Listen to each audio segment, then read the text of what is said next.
Number 1, State of Hawaii versus Gerhardt Konig, 1 CPC-25-373 for further jury trial. Counsel, can I have your appearances, please? Good morning, Your Honor. Good morning, ladies and gentlemen. Deputy Prosecuting Attorney Joel Garner for the state. Also present is Deputy Prosecuting Attorney Franklin Don Picaro Jr. Good morning, Mr. Garner. Good morning, Mr. Picaro. Good morning, Judge.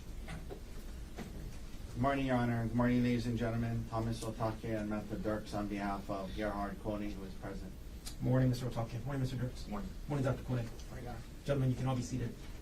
Ladies and gentlemen of the jury, good morning to all of you. Welcome back to courtroom 15. It's good to see you. I have to admit, it was a long weekend when I started court yesterday and I walked in. When I didn't see you, I thought it was a bit odd. So it's good to see all of you here back in court. Here's the schedule for today. I've had a chance to talk about it with the attorneys. We're going to finish up the presentation of the evidence this morning. We don't expect it to take very long. And then I'm going to be reading the jury instructions. The jury instructions are the law that you must follow in this case. And then we'll take a break and we'll physically reset the courtroom. When we come back from that break, from that first recess, we'll move straight into the closing arguments of the attorneys. So the prosecution will have its chance to begin with its closing argument. We'll take another break, reset the courtroom. The defense has the opportunity to present its closing argument, followed by any rebuttal argument by the state.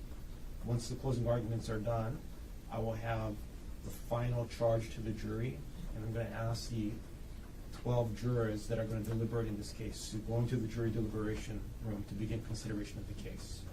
I expect all of that to happen this morning. I smile a little bit. What I mean is all of that is expected to happen before lunch. Our lunch break may be a little bit later, just so we can get all of that in before you begin your deliberation.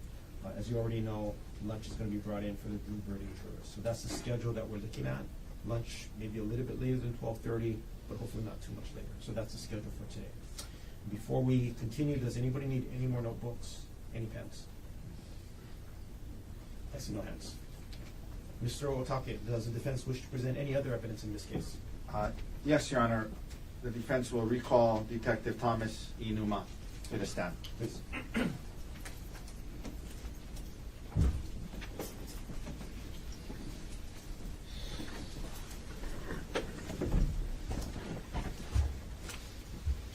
You can have a seat, Detective. Detective, you're still under oath. Okay.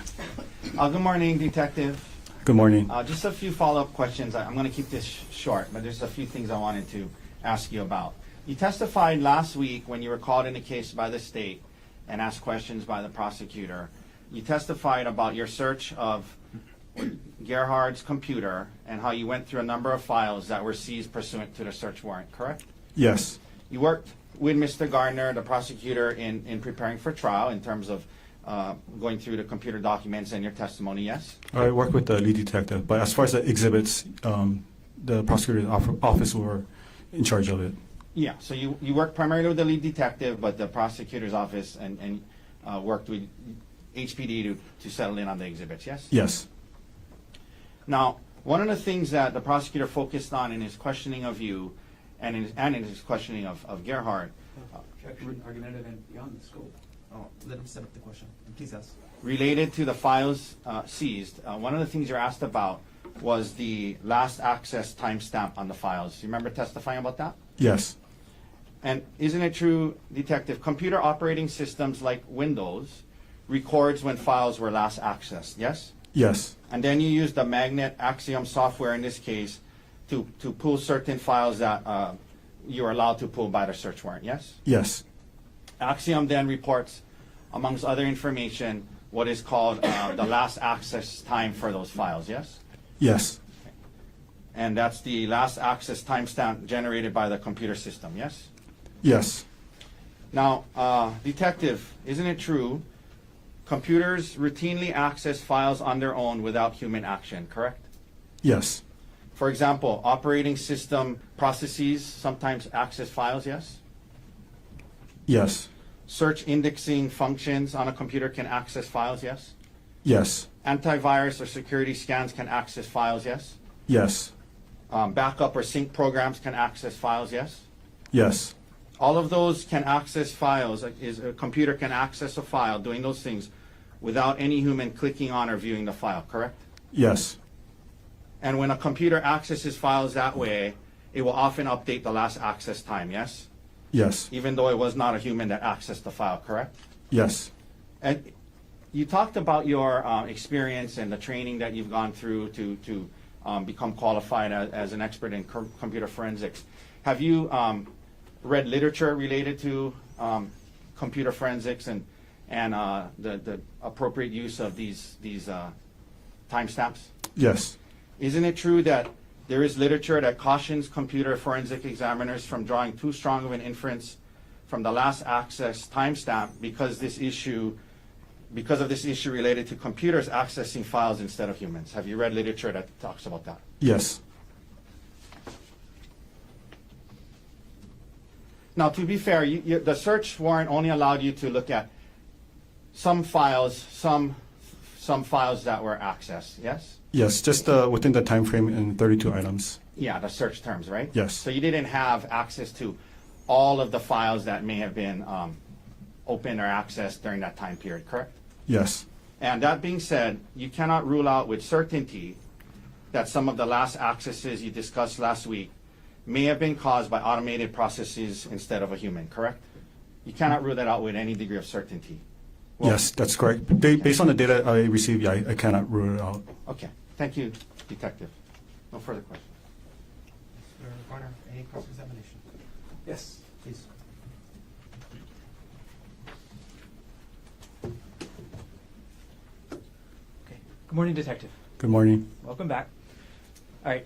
So you were asked just now about the computer opening up files on its own. Is that right? Yes. How does that apply to the files that you testified about last week? So for the files to open up automatically, so there's a thing called antivirus software, right? So how that program works is there's two options, right? One is if you want to do a quick scan, which would target specific files, which is known by the company where the malware or the virus might be hiding inside the computer. And there's also another a term we use is a full scan, which the antivirus software will scan the entire computer, right? Every files. How that works is if you do a full scan, it's going to look at every individual files and it's going to create a new access time. It's going to verify that these files does not contain virus. For targeted, it's going to be looking at certain files or folders which may contain the virus, right? If it doesn't have it, then just that folder itself is going to have all the same date, time where it was accessed, because how the virus scan works, it's a sweeping. It might show in within the same date, the time, within milliseconds apart. Okay. Now, based on the fact that there are multiple different dates where all these different files, the financials, the divorce documents, where all these were accessed, what does that tell you about whether this was a virus scan or a person? Okay, so how, using the Axum software, if it's a case that's involved, if it's important to last access time, the file created date time or the modified date time, what I usually do is I look at the metadata. The metadata is data about the data. So for example, for photos or videos, right, it contains data such as created date time. It also have a modified date time. It's going to also show the last access time. It's going to contain GPS location data and the make and model of the device that was used to capture it. For files, it's going to contain basically the same thing. Might not have the GPS location data, but it might contain the author's name. And as far as when I was looking at when I filtered, just by looking at the date range where it was last accessed, I noticed that all the dates and the date and time that was accessed were all different. It'll be a strong indication if all the access time were all within the same date, the same time, within milliseconds.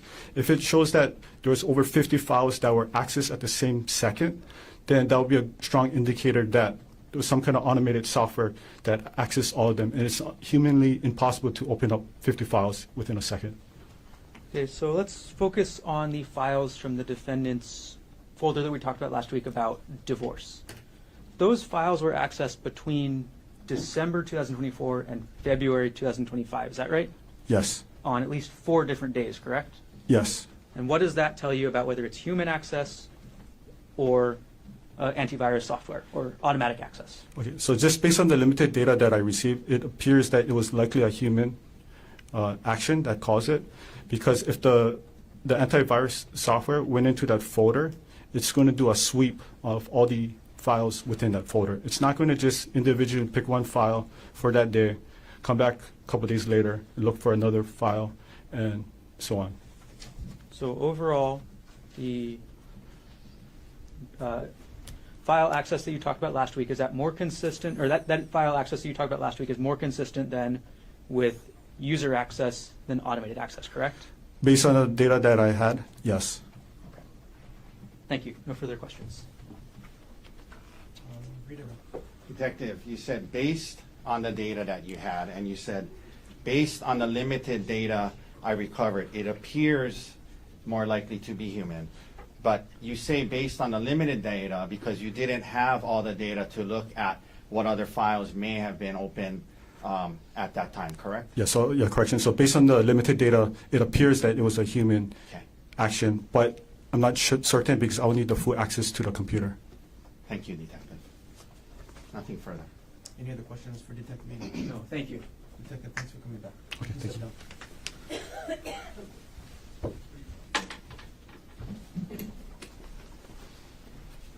Mr. Otake, does the defense wish to present any other evidence in this case? Your Honor, at this time, the defense rests. Thank you. Mr. Garner, does the state wish to present any rebuttal evidence in this case? No, Your Honor. Counsel, if I can briefly have you appear at the natural record. I'm sorry, on record.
Thank you, Counsel. So at this point in time, ladies and gentlemen, I'm going to read the jury instructions to you. Ms. McCallum is going to pass out to each of you one set of these jury instructions. So you're welcome to read along with me, but you're not required to do so. Because when you go into the jury deliberation room, each of you will have your own set of jury instructions.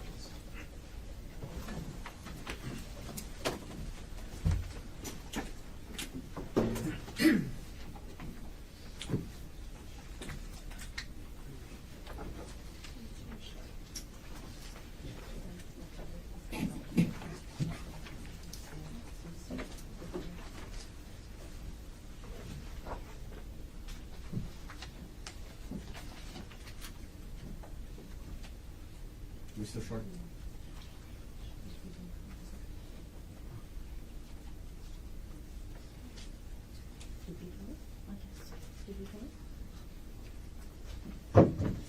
Does anybody not have a set of jury instructions? Okay. So ladies and gentlemen, I will now instruct you on the law that you must follow in reaching your verdict. You are the judges of the facts of this case. You will decide what facts were proved by the evidence. However, you must follow these instructions even if you disagree with them. You must consider all the instructions as a whole and consider each instruction in the light of all the others. Do not single out any word, phrase, sentence, or instruction and ignore the others. No word, phrase, sentence, or instruction is more important just because it is repeated in these instructions. In the event that a statement or argument made by a lawyer contradicts or misstates these instructions, you must disregard that statement or argument and follow these instructions. You must presume the defendant is innocent of the charge against him. This presumption remains with the defendant throughout the trial of the case, unless and until the prosecution proves the defendant guilty beyond a reasonable doubt. The presumption of innocence is not a mere slogan, but an essential part of the law that is binding upon you. It places upon the prosecution the duty of proving every material element of the offense charged against the defendant beyond a reasonable doubt. You must not find the defendant guilty upon mere suspicion or upon evidence which only shows that the defendant is probably guilty. What the law requires before the defendant can be found guilty is not suspicion, not probabilities, but proof of the defendant's guilt beyond a reasonable doubt. What is a reasonable doubt?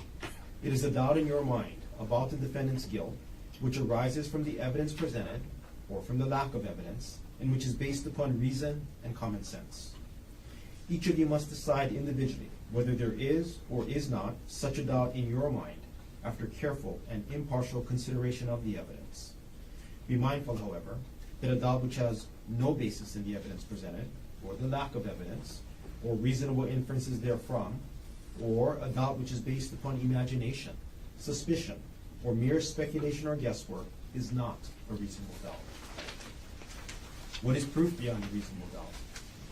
If, after consideration of the evidence and the law, you have a reasonable doubt of the defendant's guilt, then the prosecution has not proved the defendant's guilt beyond a reasonable doubt, and it is your duty to find the defendant not guilty. If, after consideration of the evidence and the law, you do not have a reasonable doubt of the defendant's guilt, then the prosecution has proved the defendant's guilt beyond a reasonable doubt, and it is your duty to find the defendant guilty. You must consider only the evidence that has been presented to you in this case, and inferences drawn from the evidence, which are justified by reason and common sense. The charging document is a mere formal accusation, and it is not evidence of the defendant's guilt. You must not be influenced at all because the defendant has been charged with an offense. Trial procedures are governed by rules. When a lawyer believes that the rules require it, it is their duty to raise an objection. It is my responsibility to rule on such objections. You must not consider objections made by lawyers in your deliberations. Statements or arguments made by lawyers are not evidence. You should consider their arguments to you, but you are not bound by their memory or interpretation of the evidence. If I have said or done anything that has suggested to you that I favor either side, or if any of my statements or facial expressions has seemed to indicate an opinion as to which witnesses are or are not worthy of belief, or what facts are or are not proved, or what inferences should be drawn from the evidence, I instruct you to disregard it. You must also disregard any remark I may have made unless the remark was an instruction to you. You must not be influenced by pity for the defendant or by passion or prejudice against the defendant. Both the prosecution and the defendant have a right to demand, and they do demand and expect, that you will carefully and impartially consider and weigh all of the evidence and follow these instructions, and that you will reach a just verdict. You must disregard entirely any matter which the court has ordered stricken. You may, but are not required to accept as conclusively proved any fact or event which the court has judicially noticed. You must accept as conclusively proved any fact to which the parties have stipulated. While you must consider all of the evidence in determining the facts in this case, this does not mean that you are bound to give every bit of evidence the same weight. You are the sole and exclusive judges of the effect and value of the evidence and of the credibility of the witnesses. It is your exclusive right to determine whether and to what extent a witness should be believed and to give weight to his or her testimony accordingly. In evaluating the weight and credibility of a witness's testimony, you may consider the witness's appearance and demeanor, the witness's manner of testifying, the witness's intelligence, the witness's candor or frankness or lack thereof, the witness's relation, if any, to a party, the witness's temper, feeling, or bias, if any has been shown, the witness's means and opportunity of acquiring information, the probability or improbability of the witness's testimony, the extent to which the witness is supported or contradicted by other evidence, the extent to which the witness has made contradictory statements, whether in trial or at other times, and all other circumstances surrounding the witness and bearing upon his or her credibility. Inconsistencies or discrepancies in the testimony of a witness or between the testimony of different witnesses may or may not cause you to discredit such testimony. In weighing the effect of inconsistencies or discrepancies, whether they occur within one witness's testimony or as between different witnesses, consider whether they concern matters of importance or only matters of unimportant detail, and whether they result from innocent error or deliberate falsehood. If you find that a witness has deliberately testified falsely to any important fact, or deliberately exaggerated or suppressed any important fact, then you may reject the testimony of that witness, except for those parts which you nevertheless believe to be true. You're not bound to decide a fact one way or another, just because more witnesses testify on one side than the other. It is testimony that has a convincing force upon you that counts, and the testimony of even a single witness, if believed, can be sufficient to prove a fact. The prosecution is not required to call as witnesses all persons who may have been present at any of the events disclosed by the evidence, or who may appear to have some knowledge of these events, or to produce all objects or documents mentioned or suggested by the evidence. The defendant has no duty or obligation to call any witnesses or produce any evidence. The defendant in this case has testified. When a defendant testifies, his credibility is to be tested in the same manner as any other witness. The defendant has a constitutional right and a legal duty to be present throughout the trial and while other witnesses testify. You must not draw any unfavorable inference regarding the credibility of the defendant's testimony on the basis that he was present during the trial. During the trial, items are received into evidence as exhibits. These exhibits will be available for your review when you deliberate. In addition to facts which counsel have stipulated to be true, and facts which the court has taken judicial notice of, there are two types of evidence: direct evidence, such as the testimony of witnesses who assert actual knowledge of a fact, and circumstantial evidence, which permits a reasonable inference of the existence of another fact. Facts may be proved by direct evidence or circumstantial evidence, or by a combination of both. The state of mind with which a person commits an act, such as intentionally, knowingly, recklessly, or negligently, may be proved by circumstantial evidence, while witnesses may see and hear, and thus be able to give direct evidence of what a person does or fails to do. There can be no eyewitness account of the state of mind with which the acts are done or omitted. But what a person does or fails to do may or may not indicate the state of mind with which he does or refrains from doing an act.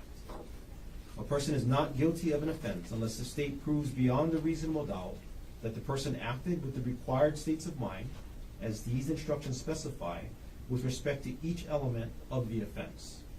The instruction for the offense charge specifies the states of mind required to be proved. During the trial, you heard the testimony of certain witnesses who were allowed to provide opinion testimony. Training and experience may make a person qualified to provide opinion testimony in a particular field. The law allows that person to state an opinion about matters in that field. Merely because such a witness has expressed an opinion does not mean, however, that you must accept this opinion. It is up to you to decide whether to accept this testimony and how much weight to give it. You must also decide whether the witness's opinions are based on sound reasons, judgment, and information. The defendant, Gerhardt Konig, is charged with the offense of attempted murder in the second degree. A person commits the offense of attempted murder in the second degree if he intentionally engages in conduct which, under the circumstances as he believes them to be, is a substantial step in a course of conduct intended or known to cause the death of another person. There are two material elements of the offense of attempted murder in the second degree, each of which the prosecution must prove beyond a reasonable doubt. These two elements are: 1, on or about March 24, 2025, in the city and county of Honolulu, the defendant intentionally engaged in conduct and 2, the conduct, under the circumstances as defendant believed them to be, was a substantial step in a course of conduct intended or known to be practically certain by the defendant to cause the death of Arielle Konig. Conduct shall not be considered a substantial step unless it is strongly corroborative of the defendant's intent to commit murder in the second degree, which is intentionally or knowingly causing the death of another person. Self-defense is a defense to the charge of attempted murder in the second degree and its included offenses. Self-defense involves consideration of 2 issues. First, you must determine whether the defendant did or did not use deadly force. Second, you must determine whether the force used was justified. The burden is on the prosecution to prove beyond a reasonable doubt that the force used by the defendant was not justified. If the prosecution does not meet its burden, then you must find the defendant not guilty. The first issue is, did the defendant use deadly force?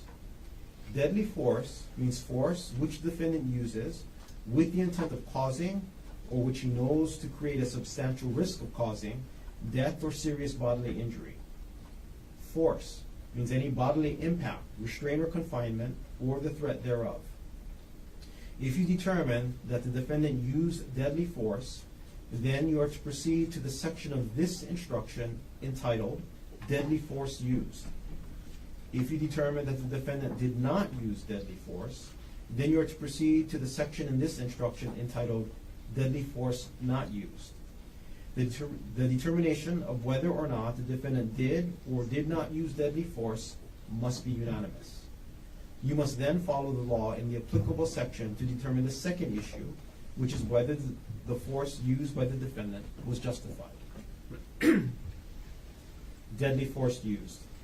The use of deadly force upon or toward another person is justified if the defendant reasonably believes that deadly force is necessary to protect himself on the present occasion against death or serious bodily injury.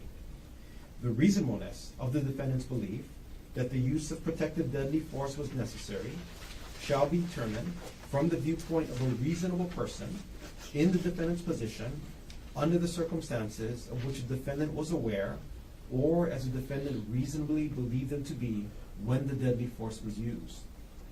The use of deadly force is not justified if the defendant, with the intent of causing death or serious bodily injury, provoked the use of force against himself in the same encounter.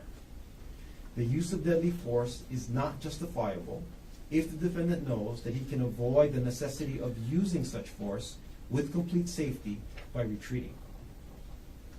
Deadly force not used. The use of force upon or toward another person is justified if the defendant reasonably believes that the force is immediately necessary to protect himself on the present occasion against the use of unlawful force by the other person. The reasonableness of the defendant's belief that the use of protective force was immediately necessary shall be determined from the viewpoint of a reasonable person in the defendant's position under the circumstances of which the defendant was aware, or as the defendant reasonably believed them to be. The defendant may estimate the necessity for the use of force under the circumstances as he reasonably believes them to be when the force is used without retreating. Unlawful force means force which is used without the consent of the person against whom it is directed, and the use of which would constitute an unjustifiable use of deadly force or force. A person cannot consent to the infliction of death, serious bodily injury, or substantial bodily injury. Self-defense is not available for the included offenses of assault in the second degree by recklessly causing substantial bodily injury, and assault in the third degree by recklessly or negligently causing bodily injury, if the prosecution proves that 1, the defendant was reckless in believing that he was justified in using deadly force or force against the other person, or 2, the defendant was reckless in acquiring or failing to acquire any knowledge or belief which was material to the justifiability of his use of deadly force or force against the other person. If, and only if, you unanimously find that all the elements of attempted murder in the second degree has been proven by the prosecution beyond a reasonable doubt, and you unanimously find that the defendant was not acting in self-defense, then you must consider the affirmative defense of extreme mental or emotional disturbance. Extreme mental or emotional disturbance has two elements. These two elements are, one, the defendant was, at the time he attempted to cause the death of the other person, under the influence of extreme mental or emotional disturbance. And two, there was a reasonable explanation for the extreme mental or emotional disturbance. The reasonableness of the explanation shall be determined from the viewpoint of a reasonable person in the circumstances as the defendant believed them to be. The question of the defendant's self-control, or lack of it, at the time of the offense is a significant factor in deciding whether he was under the influence of extreme mental or emotional disturbance. The defendant must prove an affirmative defense by preponderance of the evidence. This means that the defendant must prove that it is more likely than not, or more probable than not, that each element of extreme mental or emotional disturbance occurred. In determining whether the defendant has proven an affirmative defense by a preponderance of the evidence, you must consider all of the evidence that has been presented to you regardless of who presented it. If you unanimously find that the defendant has proven the elements of the affirmative defense by a preponderance of the evidence, then you must find the defendant guilty of attempted manslaughter based upon extreme mental or emotional disturbance. If you unanimously find that the defendant has not proven the elements of the affirmative defense by a preponderance of the evidence, then you must find the defendant guilty of attempted murder in the second degree. If you are unable to reach a unanimous verdict as to whether the affirmative defense has been proved or not been proved, then a verdict may not be returned on attempted murder in the second degree. If and only if you find the defendant not guilty of attempted murder in the second degree, or you are unable to reach a unanimous verdict as to this offense, then you must consider whether the defendant is guilty or not guilty of the included offense of attempted assault in the first degree.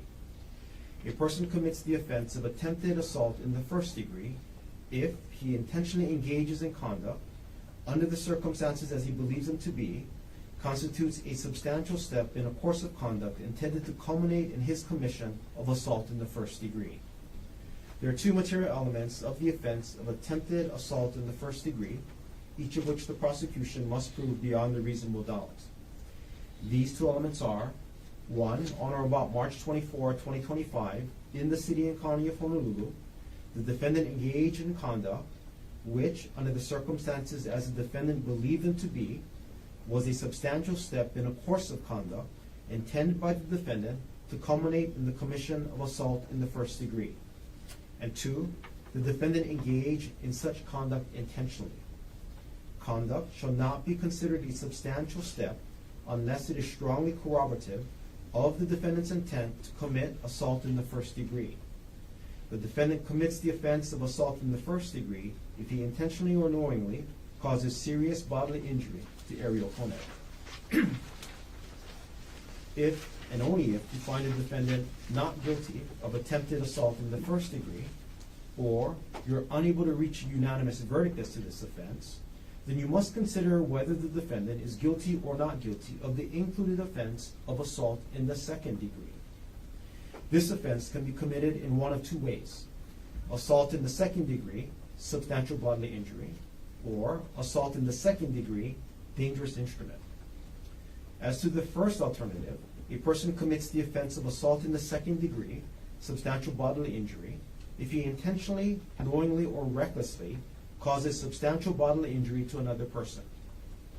There are two material elements of the offense of assault in the second degree, substantial bodily injury, each of which the prosecution must prove beyond a reasonable doubt.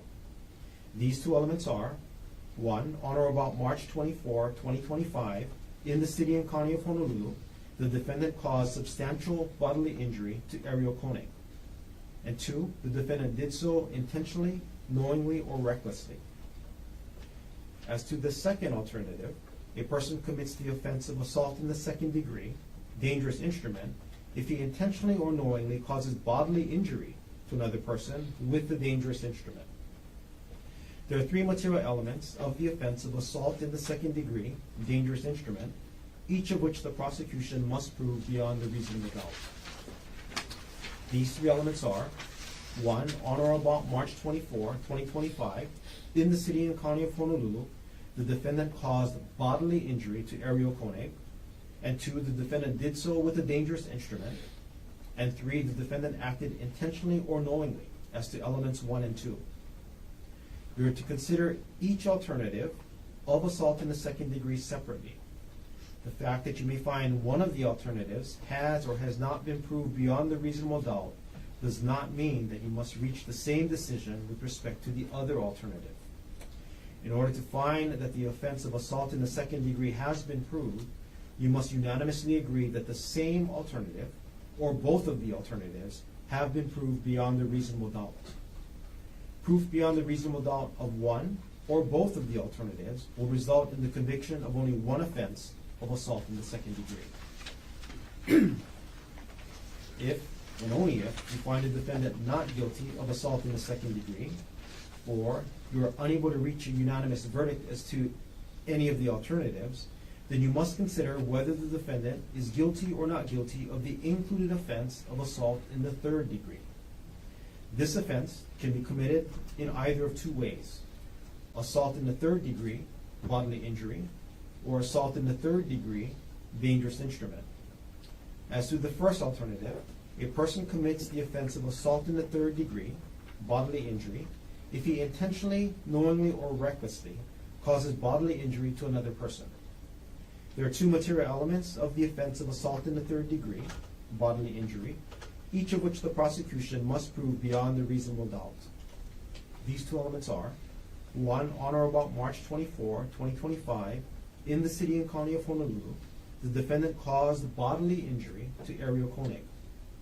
And 2, the defendant did so intentionally, knowingly, or recklessly.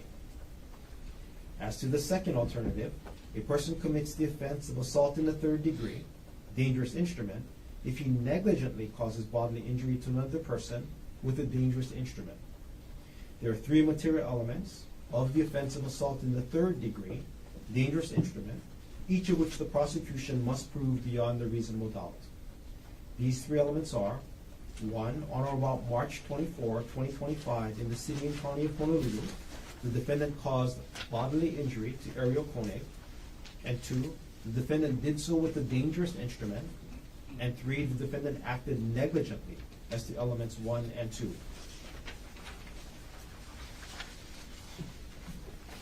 The fact that you may find one of the alternatives has or has not been proved beyond a reasonable doubt does not mean that you must reach the same decision with respect to the other alternative. In order to find that the offense of assault in the third degree has been proved, you must unanimously agree that the same alternative, or both of the alternatives, has been proved beyond a reasonable doubt. Proof beyond the reasonable doubt of one or both of the alternatives will result in the conviction of only one offense of assault in the third degree. Ladies and gentlemen, I'll amend the instructions so that it reads the way I read it out loud.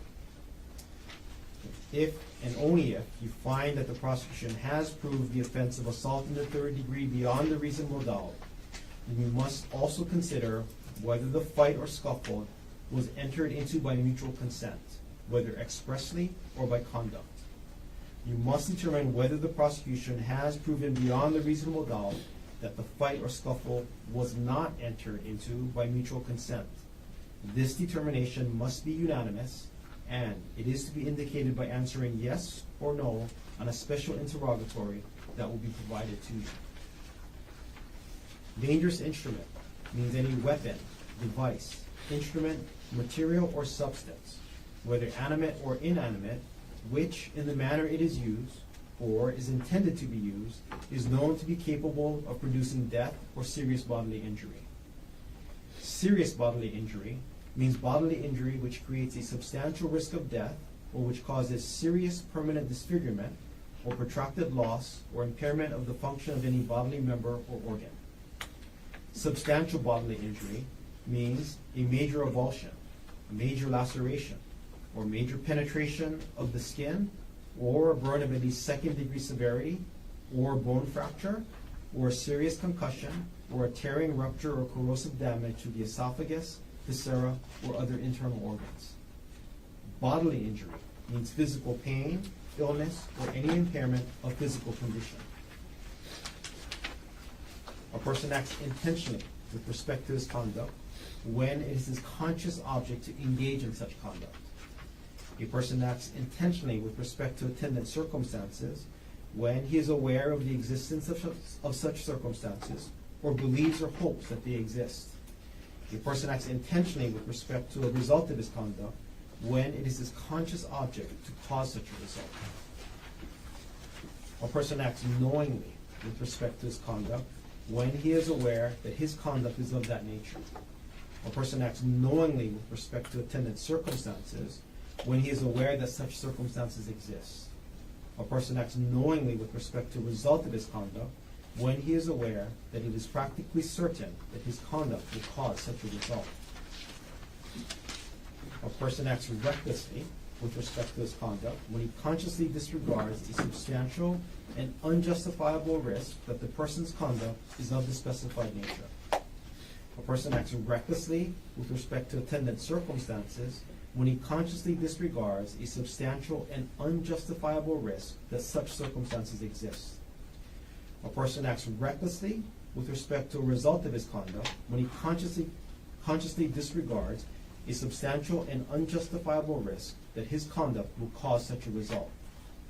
A risk is substantial and unjustifiable if, considering the nature and purpose of the person's conduct and the circumstances known to him, the disregard of the risk involves a gross deviation from the standard of conduct that a law-abiding person would observe in the same situation. A person acts negligently with respect to his conduct when he should be aware of a substantial and unjustifiable risk taken that the person's conduct is of the specified nature. A person acts negligently with respect to attendant circumstances when he should be aware of a substantial and unjustifiable risk that such circumstances exist. A person acts negligently with respect to a result of his conduct when he should be aware of a substantial and unjustifiable risk that his conduct will cause such a result. A risk is substantial and unjustifiable if the person's failure to perceive it, considering the nature and purpose of his conduct and the circumstances known to him, involves a gross deviation from the standard of care that a law-abiding person would observe in the same situation. The law allows the introduction of evidence for the purpose of showing that there is more than one path to prove an element of an offense or to disprove a defense. In order for the prosecution to prove an element of an offense or to disprove a defense, all 12 jurors must unanimously agree that the same act has been proved beyond a reasonable doubt. You must not discuss or consider the subject of penalty or punishment in your deliberations of this case.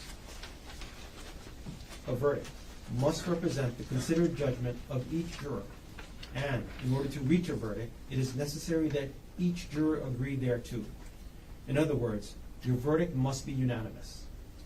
Each of you must decide the case for yourself, but it is your duty to consult with one another and to deliberate with a view to reaching an agreement, if you can do so without violating your individual judgment. In the course of your deliberations, do not hesitate to re-examine your own views and change your opinion if convinced it is erroneous. But do not surrender your honest belief as to the weight or effect of evidence for the mere purpose of returning a verdict. You have been allowed to take notes during this trial. When you begin deliberations, you must follow some important rules with regard to notes. 1. Notes may be used only by you to assist in refreshing your memory of the evidence. Notes are not a substitute for your own independent memory of the evidence. 2. Keep your notes to yourself and do not share or read them to any other juror. 3. You must not give certain evidence more weight simply because it appears in your notes. Do not assume that your notes are accurate or complete. 4. Some of you may not have taken notes.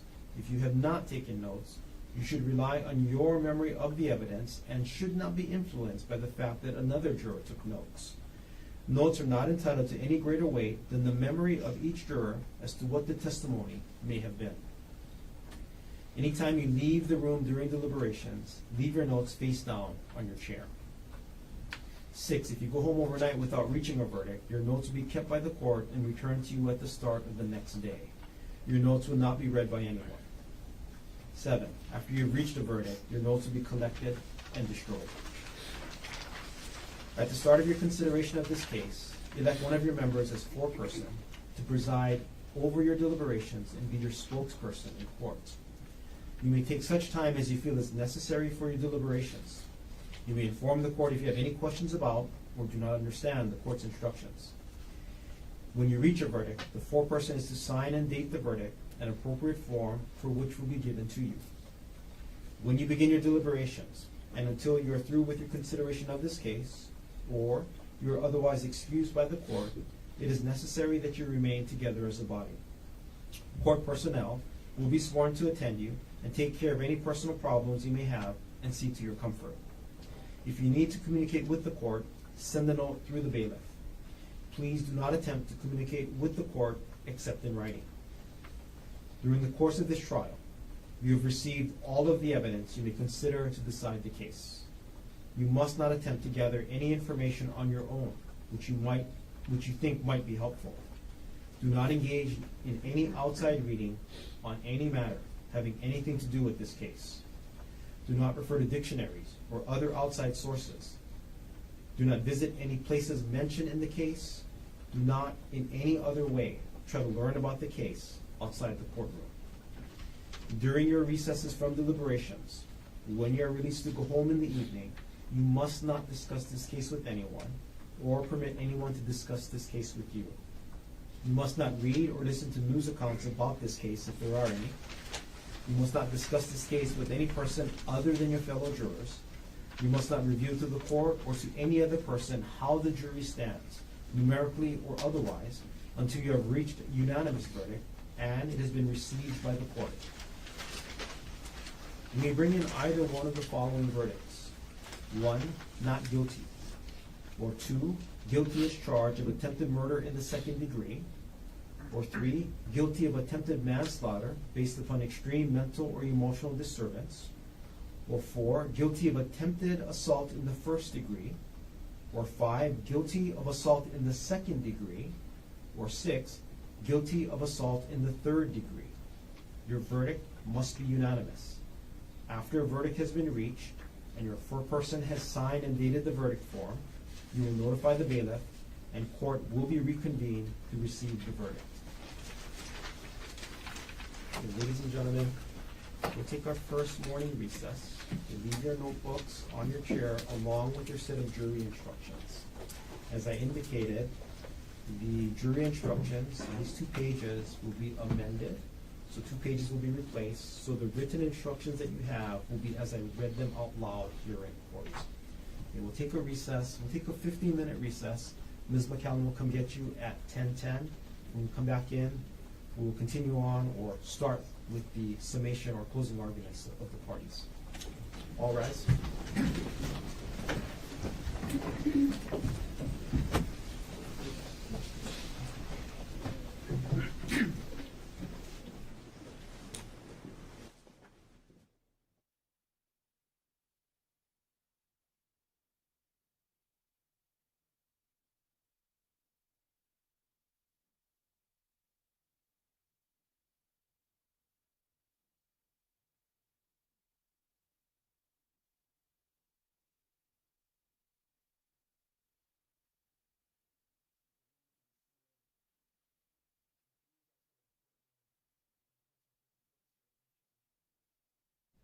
Page 19 of the jury instructions.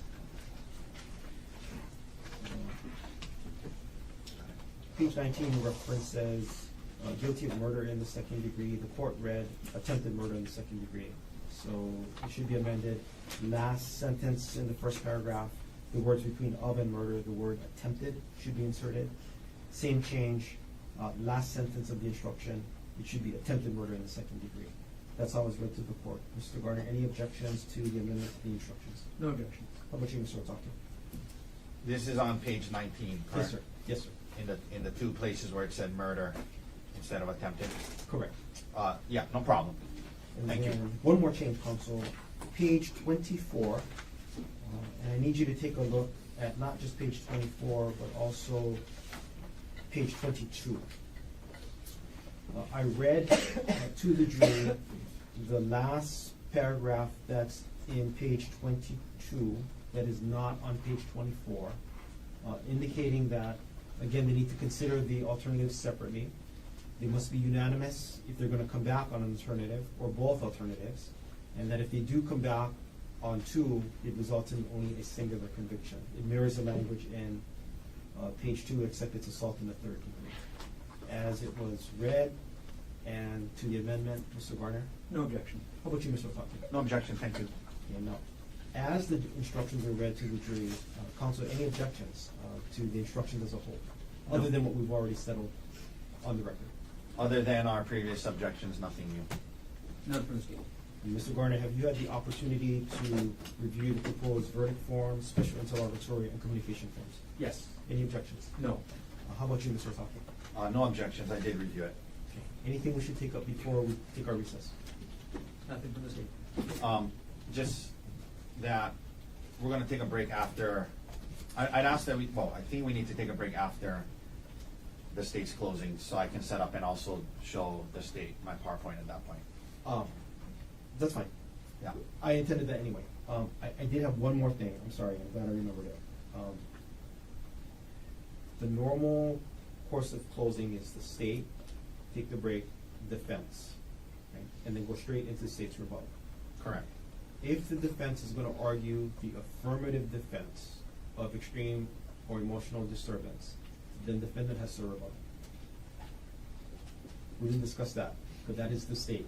So if the defense is going to argue that, then there's rebuttal. It'll come right after the state's rebuttal. And then I'll give the final charge to the jury before I send them to deliberation. Counsel, any agreement with that? Yes, with the understanding that should that happen, the rebuttal is limited to the EMED. Oh, it's only on email? Yeah. Okay. Counsel, thank you. Court's in recess. And off record, I'm gonna now look at his PowerPoint.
1CPC-25-317. Gerhardt Konig is present in court with all four counsel of record. All jurors are back in the courtroom. Ladies and gentlemen of the jury, the attorneys will now have their opportunity to give you their closing arguments. Keep in mind, what they say is not evidence, and you're not bound by how they see or how they remember the evidence. You should consider their arguments to you, but again, you're not bound by how they see or remember the evidence. Mr. Garner, are you ready with the state's closing argument? Yes, Your Honor. Please. And for the record, the state is reserving some time for rebuttal. Understood. Thank you.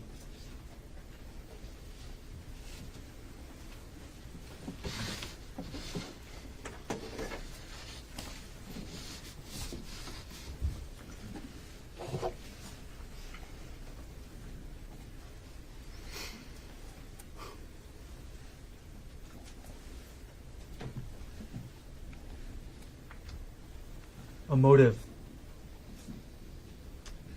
a beating, a confession. Ladies and gentlemen, beyond a reasonable doubt, the state has proven that on March 24th, 2025, Gerhardt Konig tried to kill his wife, Arielle. The state has proven beyond a reasonable doubt that Gerhardt Konig committed the offense of attempted murder in the second degree. There are two elements, as Judge read to you a couple minutes ago. Element number one, on or about March 24, 2025, that if in the city and county of Honolulu, the defendant intentionally engaged in conduct. Element number two, we'll get back to in a moment. But the conduct, starting with element one, what is the conduct? What did defendant do? First, he tried to push her. That's the first conduct the defendant did. The second, the syringe.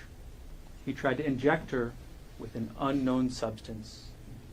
And third, the beating with the rock. That is the conduct that defendant engaged in intentionally.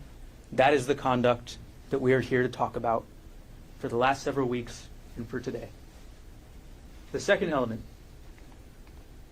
that conduct, under the circumstances under which defendant believed them to be, was a substantial step in a course of conduct intended or known to be practically certain by the defendant to cause the death of Arielle Konig.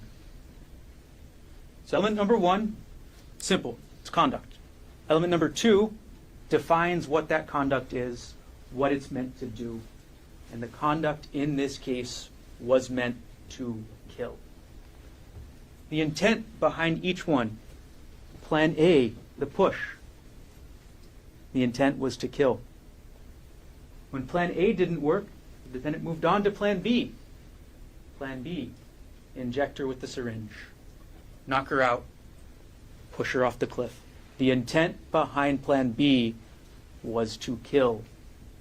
Plan C, when the first two plans didn't work, beat her with the rock, knock her out, drag her over, or just simply kill her outright.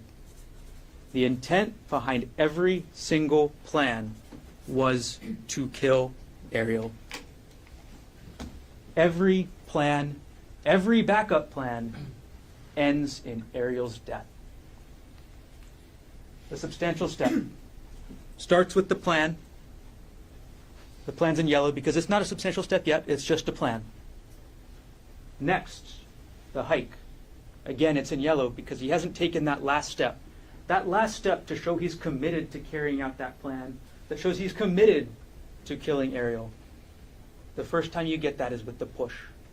When the defendant takes his hands, tells Arielle, "I'm sick of this shit," and tries to push her back off the cliff. That is the first substantial step the defendant took. That didn't work. Arielle went to the ground. Arielle protected herself. The defendant took the next substantial step. He took that syringe out and he tried to inject her. But Arielle fought back. Arielle fought back, fighting for her life, knocks the syringe away, and then the defendant moves on to plan C, his third substantial step, where he takes that rock, Exhibit 2, this rock right here, the same rock that you've all held, he takes this rock and he beats her with it again and again and again and again.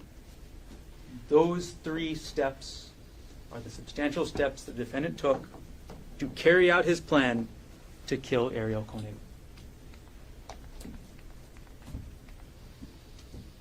Before we get any further, what is not a defense?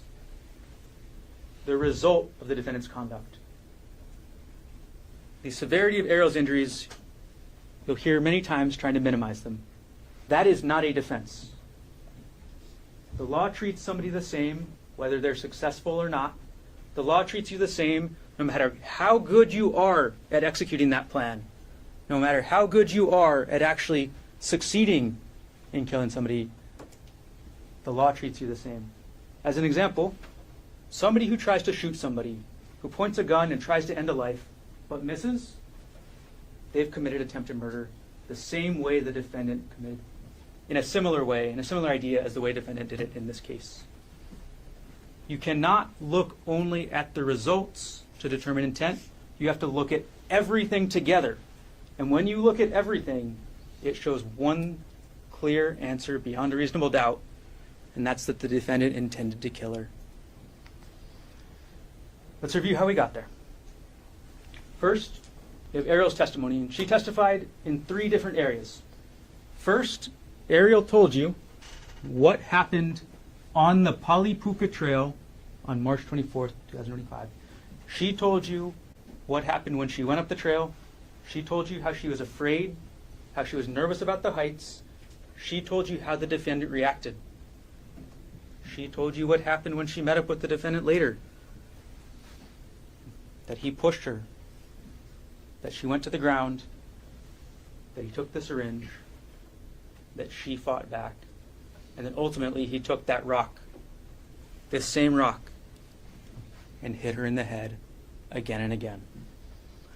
Then Arielle told you what happened leading up to that day. She told you about their marital issues. She told you about her messages with Jeffrey Miller. She told you all of that. Embarrassing as it may be, she put it all out there. And then Arielle told you about her treatment, her medical treatment, her recovery. She showed you the scars that she carries to this day. She showed you the scars on her head where she will never grow hair again. And everything that Arielle said is corroborated. These are the credibility factors. These are listed in your instructions that you should be considering for every witness who testified.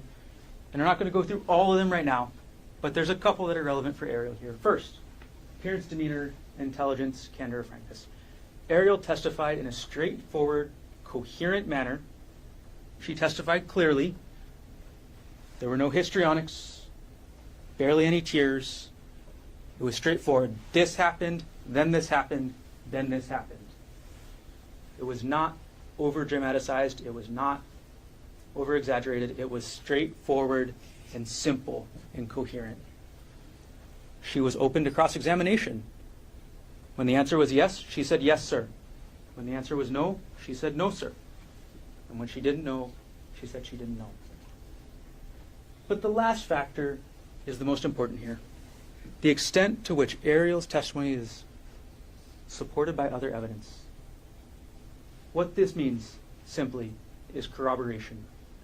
What level of corroboration is there? There is a lot.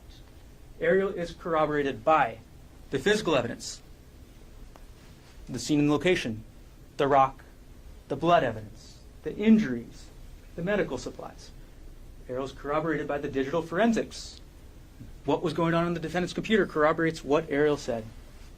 Arielle is corroborated by the other witnesses, by their sworn testimony, by Emil Konig. Arielle is corroborated by Amanda Morris. She's corroborated by Sarah Buxbaum. She's corroborated by HPD. And in the most important ways, she's even corroborated by what the defendant told Emil.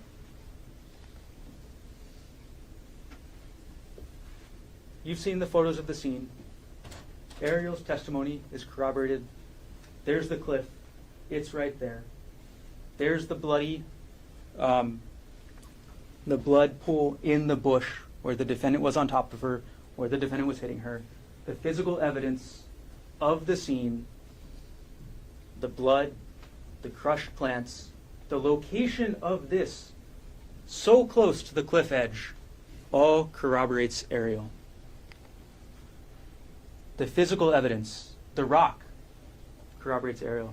You've held the rock, you've seen it, you know how much it weighs, you know how sharp it can be on the sides. You've seen the photos of Arielle's blood and Arielle's hair on that rock.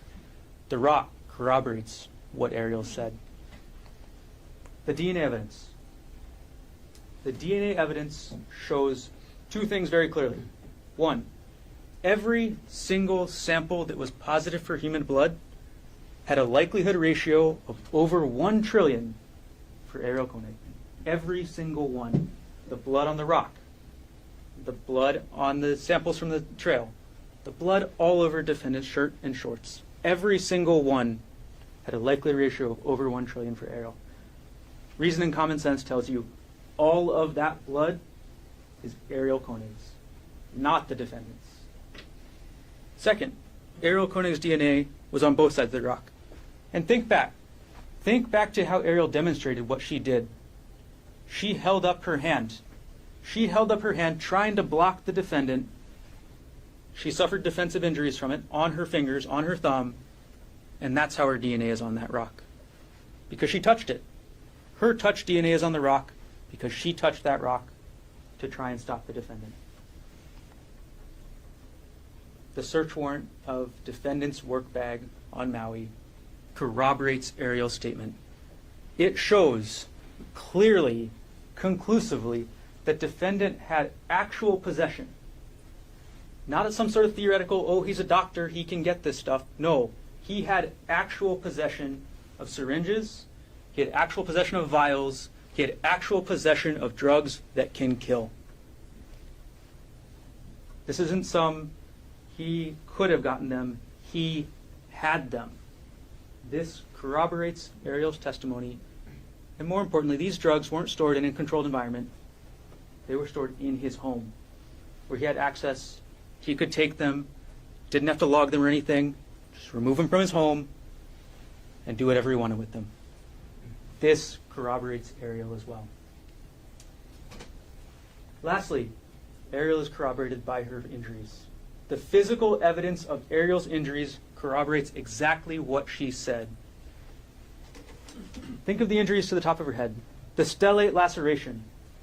Dr. Grosjean told you there was debris throughout the entire injury. There were rocks. The defendant swung this rock so hard that pieces of rock broke off into Arielle's scalp. There was dirt throughout the entire laceration. And the middle of Arielle's scalp, he described as macerated or crushed. Went all the way down to the bone. You've seen the photo of Arielle from the front. You've seen what's missing from her head. You've seen that there is a chunk of her scalp that is gone. It's right there in that photo. And you've seen that she didn't just have scalp injuries. She had injuries above her eye. She had injuries below her eye. She had injuries to her hand, not even to just her thumb. Her thumb was only where there was a break. But she had injuries to 3 of her fingers. Her thumb, her index, and her middle finger. Arielle's testimony is corroborated by the physical evidence in this case. Arielle's also corroborated by the digital forensics, the digital evidence. The digital evidence tells you what defendant was thinking, what he was thinking from December 2024 to March 2025. It shows you, that first of all, it confirms the motive. It confirms the strong motive defendant had to kill because he was looking up infidelity. He was looking up Arielle's financials. He was looking up his prior divorce. He was going into Arielle's hard drive to look up documents on her computer or from her computer about divorce. He even went to the point where he was buying a spy device to spy on Arielle. This shows what was going on in defendant's mind. It wasn't some simple research. It wasn't taxes. It wasn't self-help. It was obsession. It was an obsession with Arielle. It was an obsession with infidelity. It was an obsession with going over those financials, and it was a plan for divorce. The second thing that the digital forensics shows, most importantly, it shows defendant's familiarity with that hike. It shows you what the defendant looked at before deciding the Polipuka Trail is the hike that he should be taking Arielle on. It showed the defendant this picture right here. It showed that the defendant was only interested in difficult hikes. Easy hikes were not for him. The defendant wanted difficult hikes, steep trails, big drops, narrow trails. This is where the defendant wanted to take Arielle. This trail, about a foot wide, somewhere around there. One push. One push is all it would take on this trail. Nothing for her to grab onto. One push, and it's a tragic accident. That is what the defendant was researching. He knew that this trail was not popular from his research. He knew that 99% of the people wouldn't be going on this trail. And he knew that this is where he could execute his plan. And he didn't share this with Arielle. He didn't share this website with her, so she could make that informed decision before she went on that hike with him. She had no idea what kind of trail she was getting into that day. Lastly, Arielle's test is corroborated by the other witnesses. Arielle is corroborated by Amanda Morris. Amanda Morris, the first person on the scene. Amanda told you the sequence of events. 3 things. First, she heard a woman's voice screaming, "Help! Help me!" And she gets up the trail because she thinks somebody's fallen off. She knows it's dangerous. She thinks somebody's fallen. And she sees the defendant over Arielle. Amanda sees the defendant over Arielle. She sees the defendant with this rock in his hand, and she sees the defendant hit her. And when she sees that, Arielle cries, "Help, he's trying to kill me." And Amanda sees how the defendant responds. How the defendant responds is nothing. He just looks at her. Arielle's also corroborated by Sarah Buxbaum, the second woman on the scene, the second hiker who intervened. Sarah came in behind Amanda. She saw the defendant standing over Arielle. She saw the defendant standing with that rock. And most importantly, Sarah looked the defendant in the eye. Sarah made eye contact with the defendant and told you how that made her feel. It made her feel unsettled. It made her feel so afraid for herself and her safety when she was looking at the defendant in the eye. It made Sarah feel so unsafe that she and Amanda went back down the trail before they called 911 because they realized this was a dangerous situation for them. They realized, after looking in his eyes, what could happen to them. And they took those steps after seeing what was in the defendant's eyes. After seeing that look, they took steps to protect themselves. Listen to Sarah's voice on that 911 call. It's Exhibit 3. You'll have it. Listen to her voice, and you can hear what she's thinking about. You can hear the worry in her voice. You can hear that she's afraid for her own safety after she's seen the defendant. It's all there. And you may hear argument today, or have thought, maybe you thought to yourself, well, Amanda and Sarah only saw the end. The evidence shows that Amanda and Sarah didn't see the end of the incident. They caused the end of the incident. Because when they showed up, that is the only thing that stopped the defendant. Arielle screaming for help didn't stop the defendant. Arielle fighting back for her life didn't stop the defendant. The only thing that stopped the defendant, the only thing that was enough for him to stop, is 2 eyewitnesses coming up on the scene and seeing him beat her with that rock. The only thing that got him to stop was being caught red-handed. The responding officers, Corporal Wu, Corporal Chun, they corroborate Arielle as well. They showed you the hike. You saw the hike on their body cam. You saw their struggles with trying to get up the hike. They showed you the scene. Once more, right there in the foreground of this photo, that's where this happened. That's where the beating with the rock happened. And right there, just a couple feet away, that's where the defendant tried to push her. They showed you Arielle's condition.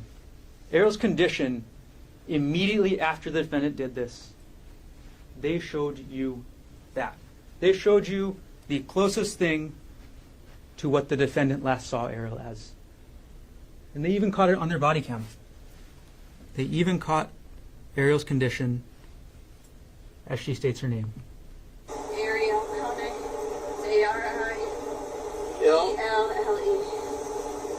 Birthday is March 24th, 1989. You heard Arielle testify for hours. But also, you heard in this video her slurred voice, her heavy breathing, her condition after the defendant beat her with that rock. She was not okay. The manhunt. The manhunt corroborates Arielle as well. It took 3 different agencies, HPD, DLNR's DoCare, HFD, several different units from them, SED, SSD, a canine unit, the major events unit to search with drones. It took 2 drones, 1 helicopter, and after 8 hours, or almost 8 hours, they were still not able to find the defendant. And that tells you one incredibly important thing. The defendant did not want to be found. The arrest corroborates Arielle just as much. Officers Nicola, Koki, and Borges approached Arielle in their vehicle. Officer Nicola testified he got within an arm's reach of of the defendant before he jumped out the car. Objection, misstates his testimony. He got within an arm's length, or close to an arm's length, before he got out that car and tried to apprehend the defendant. He identified himself as police. And how did the defendant respond? The defendant tried to flee into the woods. It took a total of 835 pounds of HPD officers to subdue the defendant. That's how much he was resisting. He knew they were police. They identified themselves as police. And as Officer Nicola testified, the defendant, in his attempt to get away, fell on his face, and then Officer Nicola fell on top of him. That's why you see the grass on the defendant's head. That's why you see the dirt on the left side of the defendant's face, because that's where he hit the ground. That's where he hit the ground while he was being arrested. And the defendant's own actions, finally, also corroborate what Arielle told you. Defendant's actions corroborate Arielle's testimony. First, he fled the scene. Second, he collected the evidence from the scene. He collected Arielle's phone. He collected Arielle's purse. And he collected those syringes. He took all those items from the scene and he disposed of them. Arielle's mom still tried to ping her phone, and it was up at the poly hours later, but they could never find it. And think back, where the police, where DoCare couldn't search. They couldn't search the bottom of the cliff. They couldn't get down that way. They searched the whole mountainside, couldn't find it, but the bottom of that cliff that's several hundred feet tall, that's where they couldn't search. Defendant confessed. Defendant called Emile just minutes after the incident and told Emile, "I tried to kill Arielle, but she got away." And lastly, the defendant hid in the woods for almost 8 hours. These actions that the defendant took corroborate what Arielle told you. They make sense. That being said, the defendant in this case has testified. And you need to judge his testimony the exact same way that you judge anybody's. At the beginning of this trial, you heard a theme, some alliteration with a theme, unwilling or unfaithful, unwilling, untrue. But ladies and gentlemen, after listening to the defendant's testimony, you only need one word to summarize it. One word. Unbelievable. The defendant's story. She started an argument. The defendant's story is that somehow Arielle, on her birthday, on an unfamiliar hike next to a massive cliff, decided to start an argument. Does that make sense to you? No. Arielle decided somehow to start an argument about she said she wanted to go back and continue to work with Jeff Miller. She wants to travel with Jeff Miller. Does that make sense that Arielle would bring this up on that cliffside? No. It contradicts common sense. It even contradicts the defendant's own testimony, where he told you they don't talk about this outside of counseling. The defendant told you that. And that's what worked for them. And somehow Arielle's bringing it up, ruining her birthday on a hike. Ladies and gentlemen, it's unbelievable. The next part. The defendant's story. She pushed me. The defendant says he felt a hard push from behind, that he was looking out over the cliff. He barely holds himself on. He turns around, and Arielle's already 5 to 10 feet away. Ladies and gentlemen, unbelievable. If Arielle was trying to push him off that cliff, she wouldn't be that far away. She would have been right behind him, trying to push him again. Defendant's story. She pulled me down on top of her. Think about how that makes sense. Defendant's story is that then he approached Arielle, that he grabbed her arms, and Arielle somehow responded by pulling him down on top of her and not letting him go. Defendant's bigger than her. Defendant's stronger than her. Ask yourself, what person would hold a bigger, stronger person on top of them as an act of aggression? It doesn't make sense. It's unbelievable. Defendant's story, she hit me first.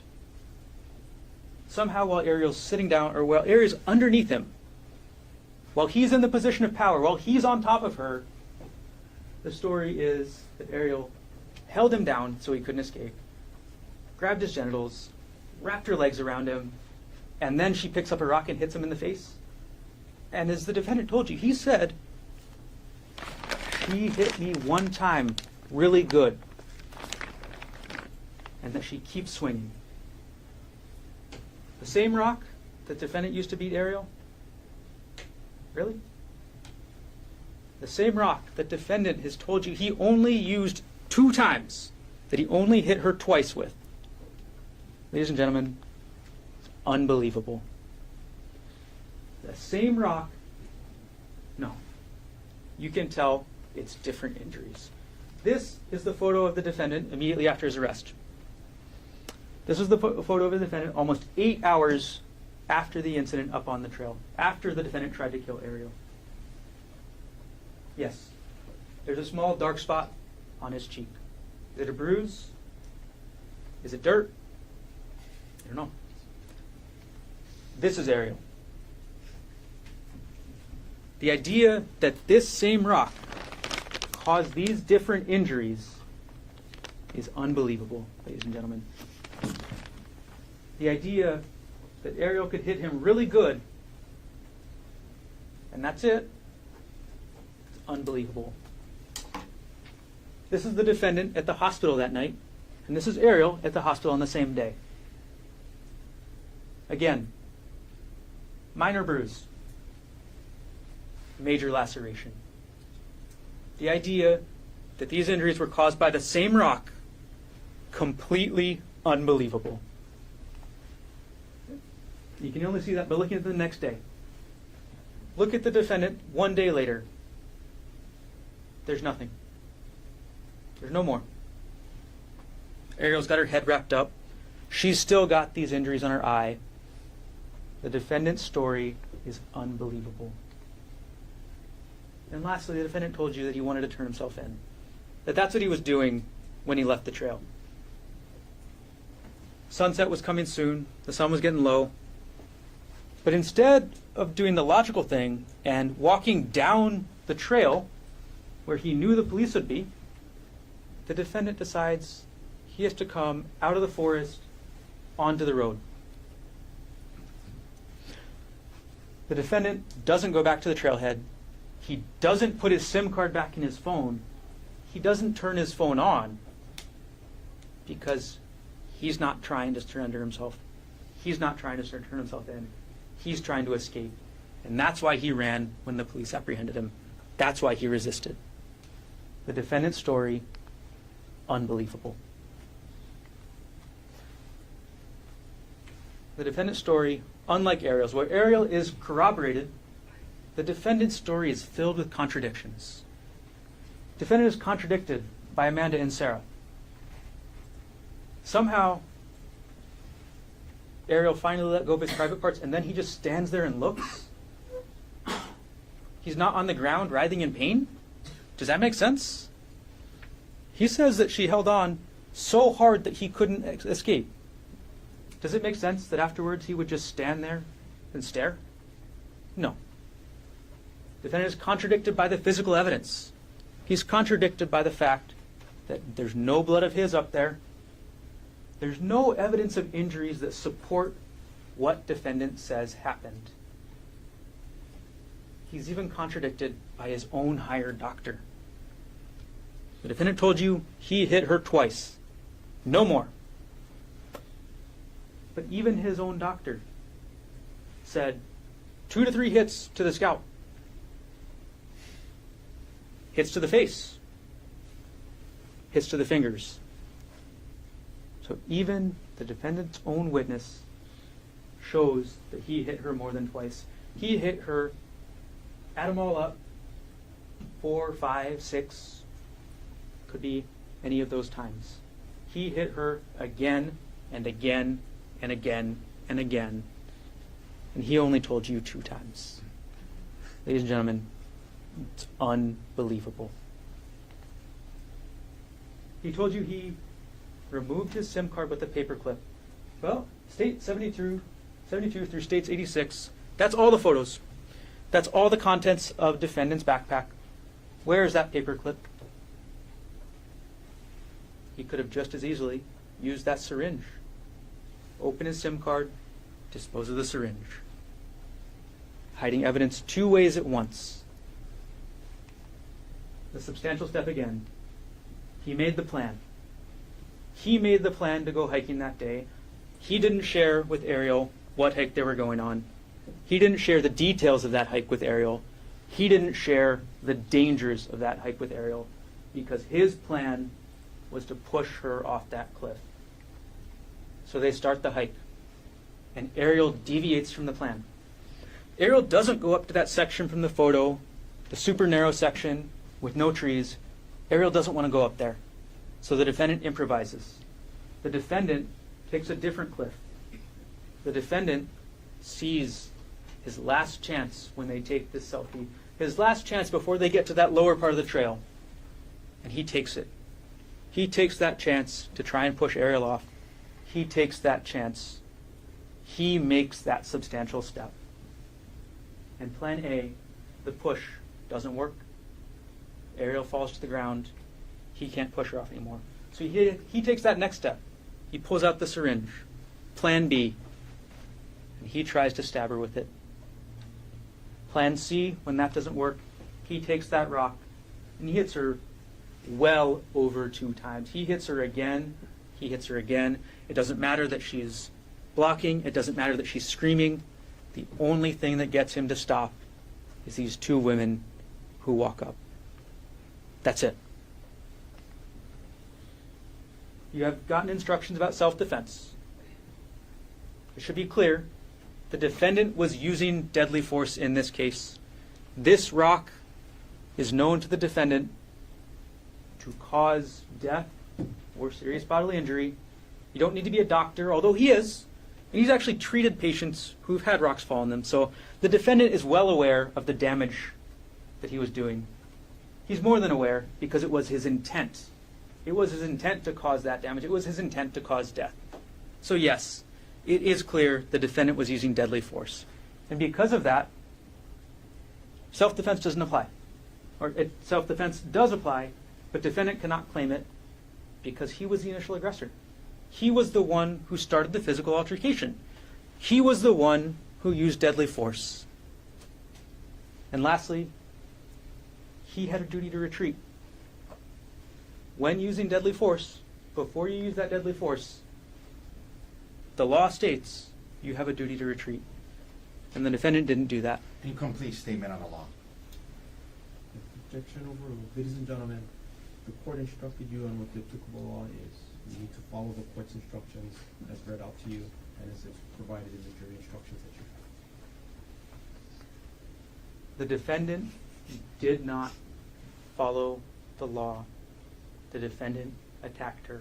Self-defense is not applicable. The state has disproven it beyond reasonable doubt because the defendant was the initial aggressor. The defendant was the first one to use force. Based on these facts, self-defense is not applicable. Next, you're given instruction on extreme mental or emotional disturbance. This is a long instruction. We'll keep it simple. There's no evidence that the defendant was acting under extreme mental or emotional disturbance when he tried to kill Arielle. Don't be confused by his testimony. He did say he was under severe emotional distress, but he said that after he tried to kill Arielle.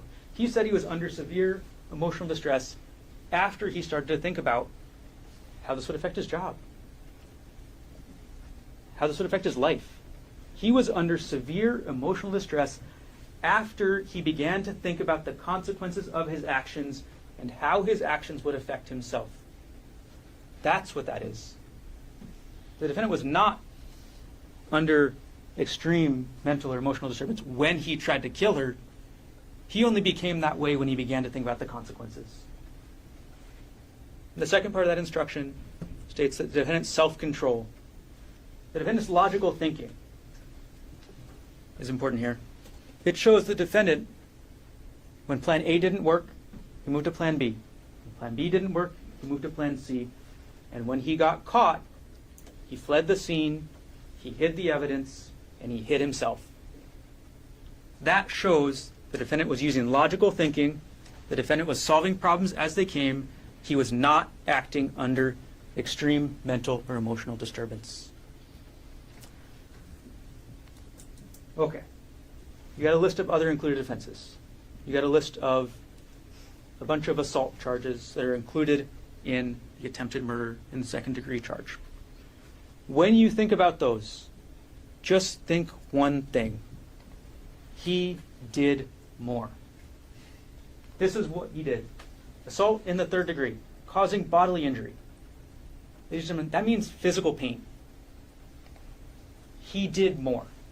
He did more than cause physical pain to Arielle. Assault in the second degree. He did more. Yes, the defendant caused a major laceration to Arielle's head, or severe laceration. The defendant caused a bone fracture to Arielle's thumb. Yes, he did those things, but he did more. But he did more because he was trying to kill her. Attempted assault in the first degree, same thing. Defendant took actions that he knew would cause a substantial risk of death. Yes, but he did more. Because the evidence all shows that defendant wasn't intending to do an assault. The defendant was intending to kill. All right. 3 things: motive, a beating, and a confession. You've seen through this trial the defendant's motive. He was upset. He was angry. Wherever he turned, Arielle wasn't being punished. First, he talks to Arielle's best friend, tries to air the dirty laundry. But the best friend stays on Arielle's side. Deanna stays on Arielle's side. She's not punished. Then he emails Andrea Miller. Giving this other woman Arielle's personal contact information, her cell number, her personal email. But Andre Miller never responds. Arielle's not punished. And then he goes to counseling. They go to marriage counseling. And instead of focusing on the affair, what do they focus on? These intimacy issues, these issues that Arielle testified about, these issues that were defendant's fault. Everything the defendant tried to do made sure Arielle was never punished. So he did it himself. Every response defendant had to this emotional affair showed the defendant's need to control Arielle. He wanted to control where she lived. He wanted to separate this woman from her 18-month-old child. That was his response. His response to finding out was, you should move out. He wanted to control her job. He wanted her to quit. He wanted her to be dependent on him. Because once Arielle quit her job, it's much harder to divorce. She has no more income. She can't go find another remote worker, nuclear engineer job. The defendant knew how much a divorce would cost. He was looking at his own documents, his own records from his prior divorce. He was looking at his own records that showed how much he paid in his prior divorce, because that's what he was thinking about. He was doing that math. He was doing that math on what it would cost to divorce Arielle, what he would give up. And he just couldn't stop thinking about it. He couldn't stop thinking about this emotional affair that he's built up in his head. And because he couldn't stop thinking about it, he made a plan. He made his plan to kill Arielle. The beating.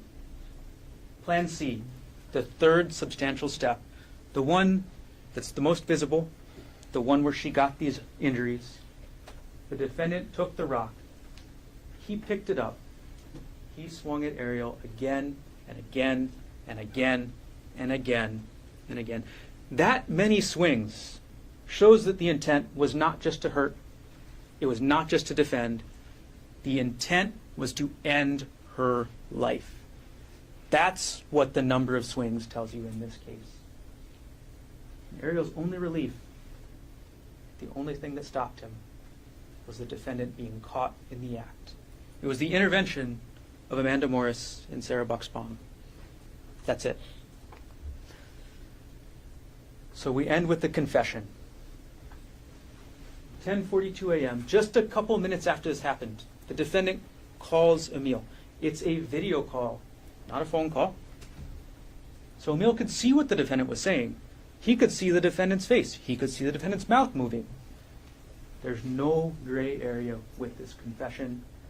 As Emile testified, he has no doubt about what the defendant told him. There's no phantom gust of wind that came up. There's nothing like that. The defendant confessed to Emile. He told Emile that he tried to kill Arielle. He told Emile why. He told Emile that Arielle got away. He told Emile that Arielle was having an affair. That doesn't sound like a goodbye suicide message, does it? He told Emile that he was at the end of this rope. And think back to the last thing that the defendant told Arielle before he tried to kill her. He told Arielle, I'm sick of this shit. That's corroborated that he's at the end of his rope. Same idea. What didn't he tell What didn't the defendant tell Emile? Nothing about self-defense. Nothing about Arielle attacking him. Nothing about what he testified to you. Is that reasonable? Does that make sense? No. 10:42 a.m., the defendant FaceTime video calls Emile. He confesses. And Emile's next step, after being put in that situation, after being put in a situation as a 19-year-old that he had no want to be part of, Emile does what he does. He goes and tells his grandparents. He goes and tells them what the defendant said. And Judith Mast, ends up texting the defendant, 11:33. She texts the defendant, is Ari okay? She asks the defendant about her daughter, and the defendant says nothing. He doesn't respond. But what he does do shows his intent. What he does do, he calls Emil again, and he asks him, "Did you tell anybody?" That shows the guilty conscience of the defendant. That shows that the defendant was not acting in self-defense. That shows the defendant was thinking about what his actions would do to himself. He was thinking about himself. He wasn't thinking about Arielle. He wasn't thinking about her condition. It was only himself. So, ladies and gentlemen, there's one verdict and only one verdict that does these things. There's one verdict that holds the defendant accountable for what he intended to do, for what he tried to do to Arielle. There's one verdict that's supported by the physical evidence, the digital evidence, the corroborated testimony of witnesses, and the defendant's own confession. There's only one verdict that's corroborated that makes sense with all of that. There's only one verdict that the evidence and justice demands. And that verdict is that you find the defendant guilty as charged of attempted murder in the second degree. Thank you.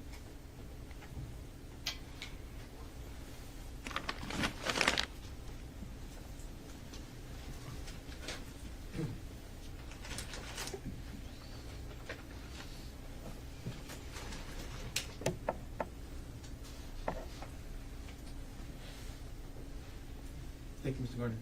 So, ladies and gentlemen, let's take our second morning recess. Ms. McCallum will can get you, I'll just say 11:10. We'll reconfigure the courtroom during the recess, and we'll come back. The defendant will have the opportunity to present the closing argument. All rise.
5-373, Mr. Konig is President Konig, Golf Council of Record.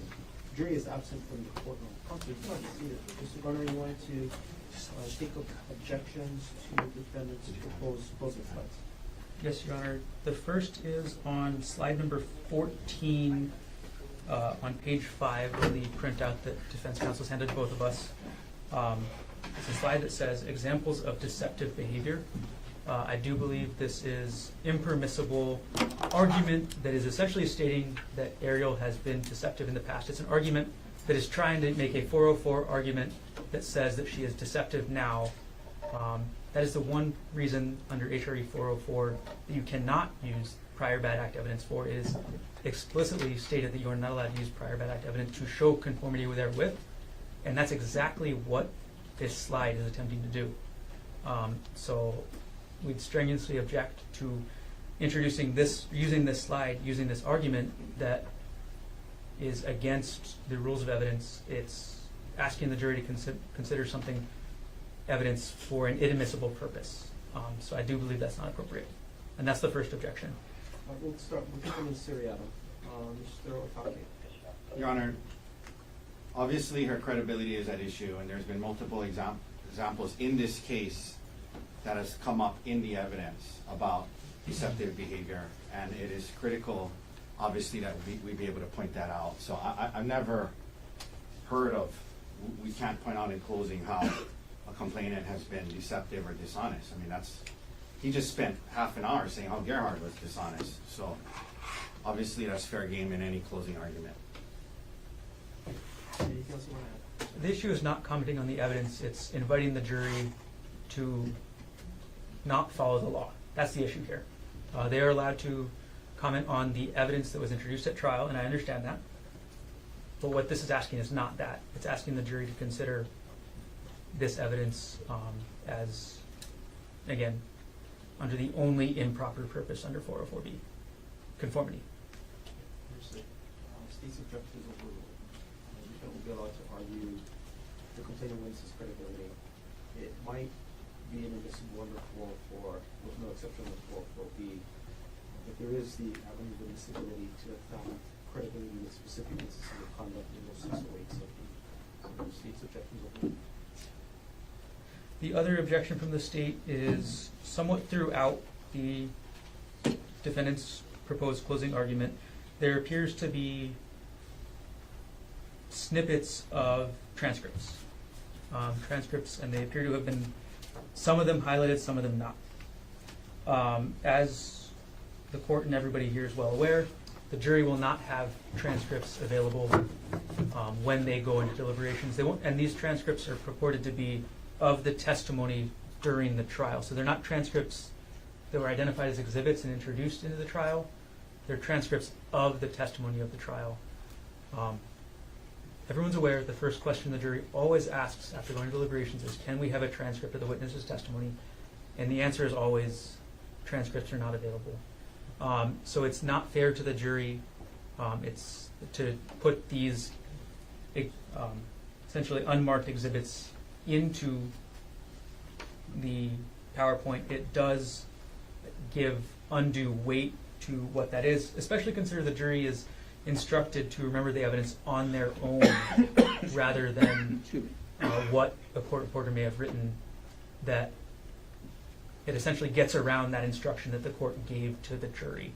It puts undue weight on only these portions that the defense wants to put weight on. So I do believe it's not appropriate for transcripts to be referenced, trial testimony transcripts to be referenced in closing argument.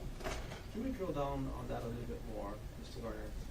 The real objection is the form with which they're displayed. Because if it wasn't question and answer, and it was just, not even the paraphrasing, if it was just the verbatim testimony without the Q&A descriptions, that would not be objectionable. That's correct. And that's why putting it in, this format with the new Courier font, when it's clearly a transcript written by somebody else, gives it undue weight. It takes away that. Sorry, it's not the font. Only we know it's Courier font. But it's the format of the Q&A. Yes. That's the main reason. Okay. Mr. Otake. Your Honor, I've done this in many trials. It's pretty commonplace.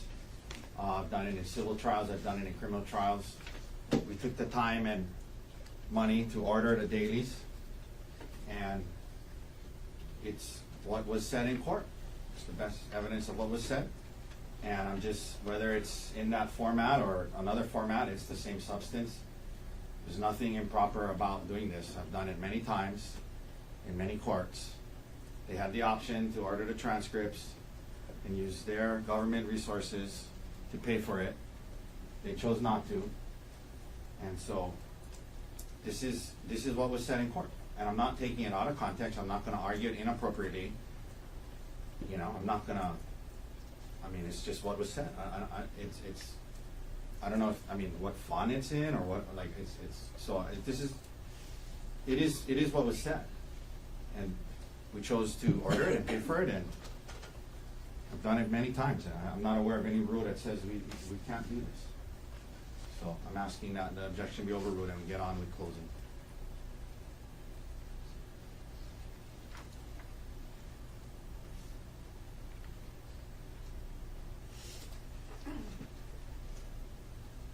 Anything else you want to add, Mr. No.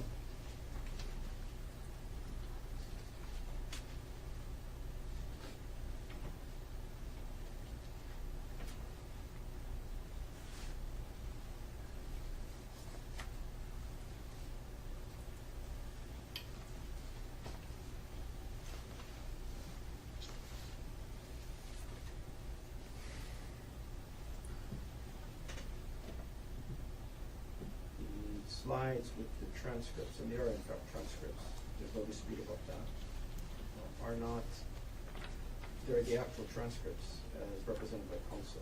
It's not a misrepresentation of what was said. It's not even a paraphrasing of it. While I'm uncomfortable about the form, at this point in time, I'll overrule the objection and all the parties to proceed. Thank you, Your Honor. What has been provided to court will be made part of the record to document the state's objections. It will be court's exhibit 1 for trial and be part of the record. And Your Honor, I did show the state some demonstratives. I would like, Dana, I don't believe they have an objection, but it's going to be facing away from you, so I'll show it to you now. Please. This is the first one. Accurately describes page 2 of the instructions. Okay. And then, oh shoot. Darn it. This is the second one. Mr. Gordon, no objections. To these two demonstrative aids, no objections. Anything else we should take up before the jury returns? No, Your Honor. Nothing from the state. Actually, can we approach really quick? Sorry. On the record's fine. Off record? On record. Okay, sure.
all jurors are back in the court.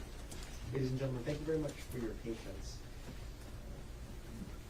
Before we hear from Mr. Otake, the argument that the state made about justice requiring a particular verdict that Mr. Garner made right before we ended is stricken from the record.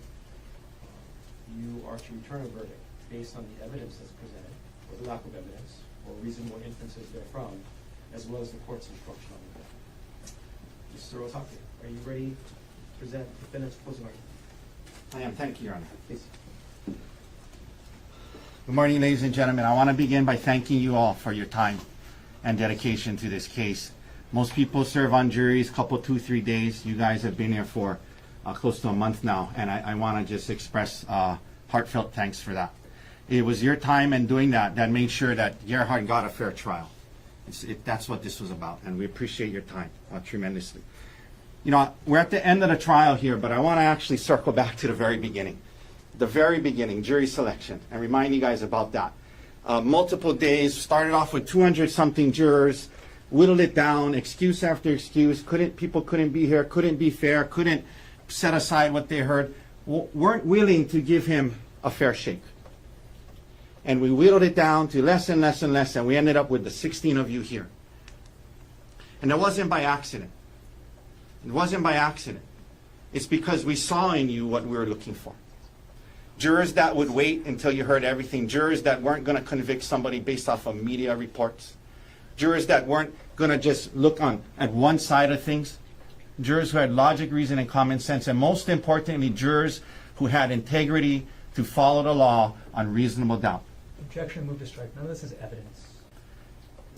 This is statement. Please So continue. I'd like to move to strike the entire closing argument up to this point. Sustain the objection.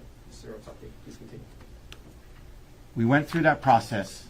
You guys promised us you would do certain things. And we knew that you would. Now, I'm going to walk you through the evidence and the law today, and it'll be clear that there's reasonable doubt all over this case. All over this case.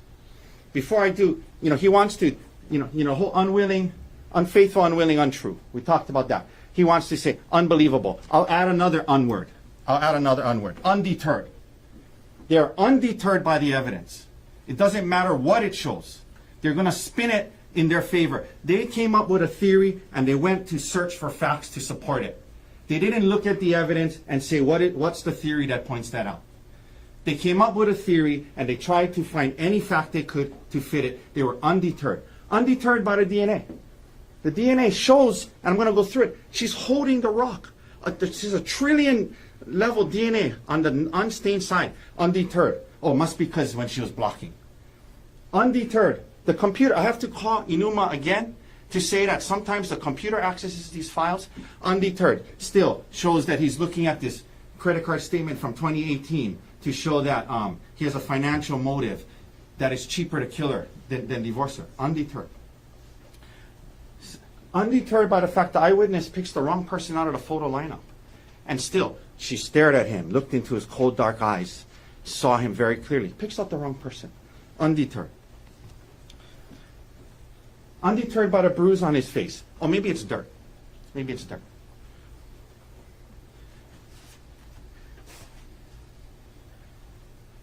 Evidence should lead to theories. You don't come up with a theory and then search for evidence to spin it to fit your theory. That's what happened in this case. Ladies and gentlemen, I'm going to go through just some of the law initially, and then we're going to come back, go through all the evidence, and then I'm going to come back on some other parts of the law. So I want to start off first by reminding you, as you know, you took an oath, right? You told us that you would give your word that you would follow the law. You'd follow the law, and we know that you will. I want to start, you can follow along in your instructions if you want. I'm just going to start on page 2. Page 2. I talked to you at the beginning about these 3 principles of justice and fairness that keep our system safe for all of us. Anytime the government waves its accusatory finger at anyone, these principles kick in, and it's a safeguard. It's a safeguard, and that's summarized on page 2. You must presume the defendant is innocent of the charge against him. This presumption remains with the defendant throughout the trial of the case unless and until the prosecution proves the defendant guilty beyond a reasonable doubt. The presumption of innocence is not a mere slogan. Not a mere slogan, but an essential part of the law that is binding upon you. It's binding on you. It places upon the prosecution the duty of proving every element, material element of the offense charge against the defendant beyond a reasonable doubt. Now, I'm a visual learner. I had this chart earlier to help you guys understand how that works. We talked about how the presumption of innocence, you don't start in the middle. You don't start in the middle. It requires that you start here. You start here. It requires that. And then there's a gap. And it's a proof gap. This has to be filled with proof beyond a reasonable doubt before you even step this way. Before you even step this way. If there's no proof beyond a reasonable doubt, you don't move. You don't move. And let's look what a reasonable doubt is. You must not find a defendant guilty upon mere suspicion or about evidence which only shows that the defendant is probably guilty. Probably guilty is not good enough under the law that you took an oath to uphold. What the law requires, ladies and gentlemen, what is required by law before the defendant can be found guilty is not suspicions, not probabilities, but proof. And think about that word. It's a strong word. We don't pay enough attention to that word. Proof. That's a powerful word. Proof of the defendant's guilt beyond a reasonable doubt. That's the law. Probably not enough. That's the law. Again, visual learner, I have a chart to help you with this. This chart summarizes page 2 in a more simple way. State's burden, it's their burden, right? We talked about they brought the charge. Make no mistake, this is not Arielle Konig versus Gerhardt Konig. This is the state of Hawaii versus Gerhardt Konig with their resources, the police force, their computer experts, their everybody. Their burden, state of Hawaii versus him. This is their burden. If they only provide, if obviously 100% you think is not guilty, not guilty. Probably not guilty, not guilty. Possibly not guilty, not guilty. Maybe not guilty, not guilty. Maybe guilty, not guilty. If you're like maybe, maybe not, if you're left thinking, I don't really know what exactly happened, maybe, maybe not. If you're here, not guilty. Possibly guilty, probably guilty, not guilty. That's how high the burden is. It's a safeguard against convicting innocent people. This is what you took an oath to uphold. I'm going to circle back to this, but this is what you told us you would apply. Now, I'm going to go through more of the law later, but just very quickly, the law on attempted murder, the elements are on page 14. Page 14. Before we go through the evidence, page 14. Second paragraph. A person commits the offense of attempted murder in the second degree if he intentionally engages in conduct which, under the circumstances as he believes them to be, is a substantial step in the course of conduct, intended or known to cause the death of another person. That his intentions was to kill her. That was his intentions all along. That's what they have to show. It goes down, paragraph 1, the elements. The defendant intentionally engaged in conduct. And 2, the conduct under the circumstances as the defendant believed them to be was a substantial step in the course of conduct intended or known to be practically certain by the defendant to cause the death of Arielle Konig. That's what they have to prove, more than maybe, more than possibly, more than probably. That his intention and his knowledge was practically certain he was going to kill her. That's their burden. That's what they have to prove. We'll come back to this. There is an instruction on self-defense. I'm going to talk about that at the end after we go through the evidence. They are the included offenses. I'll walk you through those as well. But let's now look at the evidence, and it'll be clear there is just massive amounts of reasonable doubt. So the first thing, one second here.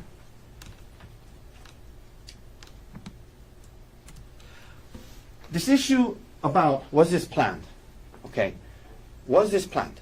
This big plan, he just went through this motive that Gerhardt Konig, you got to know him, that he came up with this plan in late December that it was going to be cheaper to kill her than divorce her. Was this planned? Let's look at the evidence. Is there a reasonable doubt about that? Let's walk you through that. First of all, she brought up the idea of going on a trip to Oahu. That was her idea. Why would that be the plan? If you're planning on killing somebody, you're an anesthesiologist, you have access to, as they fault him for being a doctor, I'm going to get into that a little later, having these things at home that he uses to save people's lives, that your plan is, let me not stay on Maui, where there's probably 800,000 less people and more secluded areas. Let me sneak syringes through TSA onto an airplane, come to the busiest island there is in Hawaii, 1 million people, go to a place, a trail, a parking lot I've never been to, that I'm not familiar with, and in broad daylight, 4 minutes from a very busy parking lot, I want to try and kill her. That's the plan? That makes absolutely no sense. Logic, reason, common sense. Why would you do that? The life insurance issue. Well, this is the busy parking lot. So, I apologize. You saw this in, this was the plan, to come here. With all these cars, all these people, he says 99% don't hike or whatever. He didn't know that. He put in here, this is the plan, according to them, that he's going to come to this unknown place with all these people, all these cars, and try to kill his wife, instead of just doing it on Maui. That's the plan, according to them. The life insurance issue. Now, this shows two things. I mean, we're going to get into later about how he told her about it that morning, and she learned that morning if something happened to him, she would get $1.5 million. But it's relevant in another way. If in December and January and February, you're planning to kill your wife, why are you going through the process of obtaining $1.5 million on your life for her? That's not the sign of somebody plotting to kill somebody. That's a sign of somebody trying to work on, okay, look, we got to figure this out for our kids, and if something happens, there's, He's not planning to kill her. Now, the birthday card. He writes this morning. It's the only time she got emotional because she knows it was genuine. And I'm going to talk about that more later. He writes this. There isn't an obstacle in this world too hard for me to fight through for you. I would take on anything just to see your smile. You're one of the kindest, most giving, and selfless people I know. Selfless people I know. Putting others before yourself. So much love. You're the heart of our family. Fun, fearless, and a terrific mom. The kids and I hit the jackpot with you. He meant that. You don't write a letter like this because if you're planning to kill somebody 2 hours later.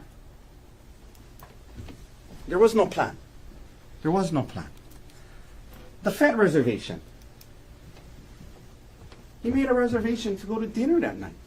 He's not planning on killing anybody. There was no plan. This is from that day. They're having a great trip. They had gone through some rough times, but they were making some progress, in part because they weren't really talking about it. And that's why she felt comfortable. I'm not saying she was trying to hook up with Miller again. She wanted to travel for work. And that's why she felt comfortable bringing, hey, we've been making progress, but, I got to travel for work, And then she says, my mom can come with me. That's what Gerhardt told you about. So this is them on the trip, the day before. This so-called big plan. There was no big plan. Now, why are they committed to saying that there was this pre-plan and financial motive? Well, because of course. It makes no sense anyone would have syringes on this hike unless this thing was pre-planned from earlier. So they have to stick to that, even though it makes absolutely no sense. There was no plan. And I got to tell you, I got to tell you, okay. When they get into the fact that in like December or whenever it was, there's a text message where she's like, are you coming home soon? And he's like, this lady just got hurt on a hike and a rock fell on her, so I'm trying to save her life.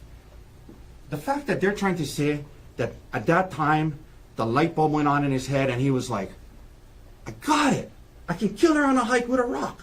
Objection. I mean, that's Drop your ridiculous. argument. That's ridiculous. And move to strike. Granted, that's argument What- stricken. Okay. Well, that's what he was pointing out. Objection again to improper argument. Sustained.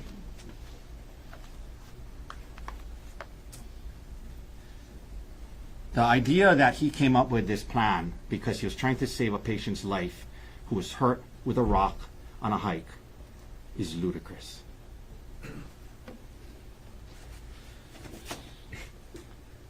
So, ladies and gentlemen, as much as they want to avoid it, as much as they try to talk about witnesses and corroborations, the reality is this. What happened on the mountain before the hikers got there, it is essentially she said, he said. The witnesses told you. They didn't see much. One witness only saw one hit, the other didn't see a hit at all. One of them picks out the wrong person in the photo lineup. Okay? Everything before that, they told you they can't say what happened, they don't know how it started. It's she said, he said. Now, by the way, these witnesses who apparently stood there and stared at him for 30 seconds, looking into his deep, cold eyes, they didn't see no syringes on the ground.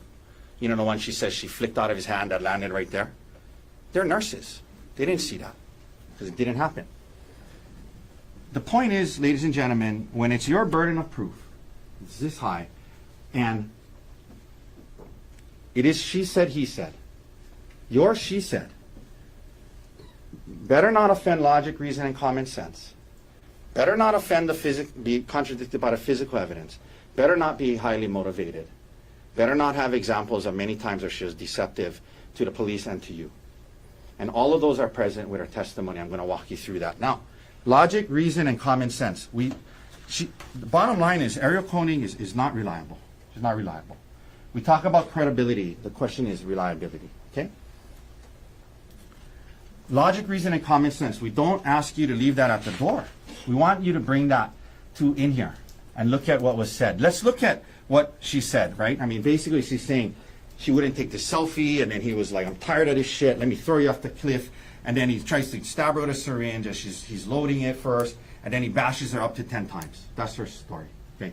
First of all, the way she describes it makes it sound like he had multiple arms, like an octopus. She says that she's covering, he's on top of her, covering her mouth, and then he has a syringe, and then he's loading he has a vial, and he's loading it, but he's holding her down. States the evidence. Sustained. Can we approach, Your Honor? Sure, come on up.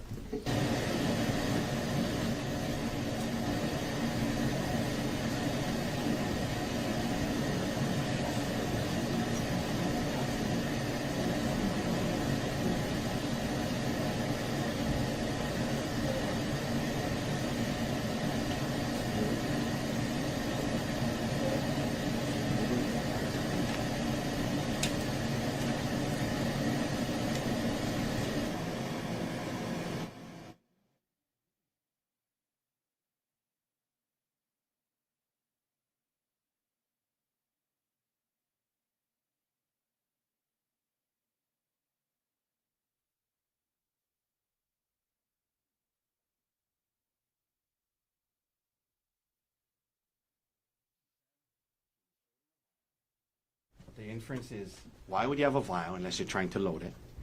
He has a syringe in his hand. The other hand, he's holding her mouth.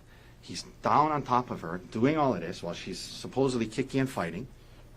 He only has 2 arms. And in the middle of it, they're having a full conversation. Your mom's not going to be very happy if you do this. You know, the kids aren't going to be, you know, her story makes no sense. Now, logic, reason, and common sense as we look at her story, and it is a story, okay?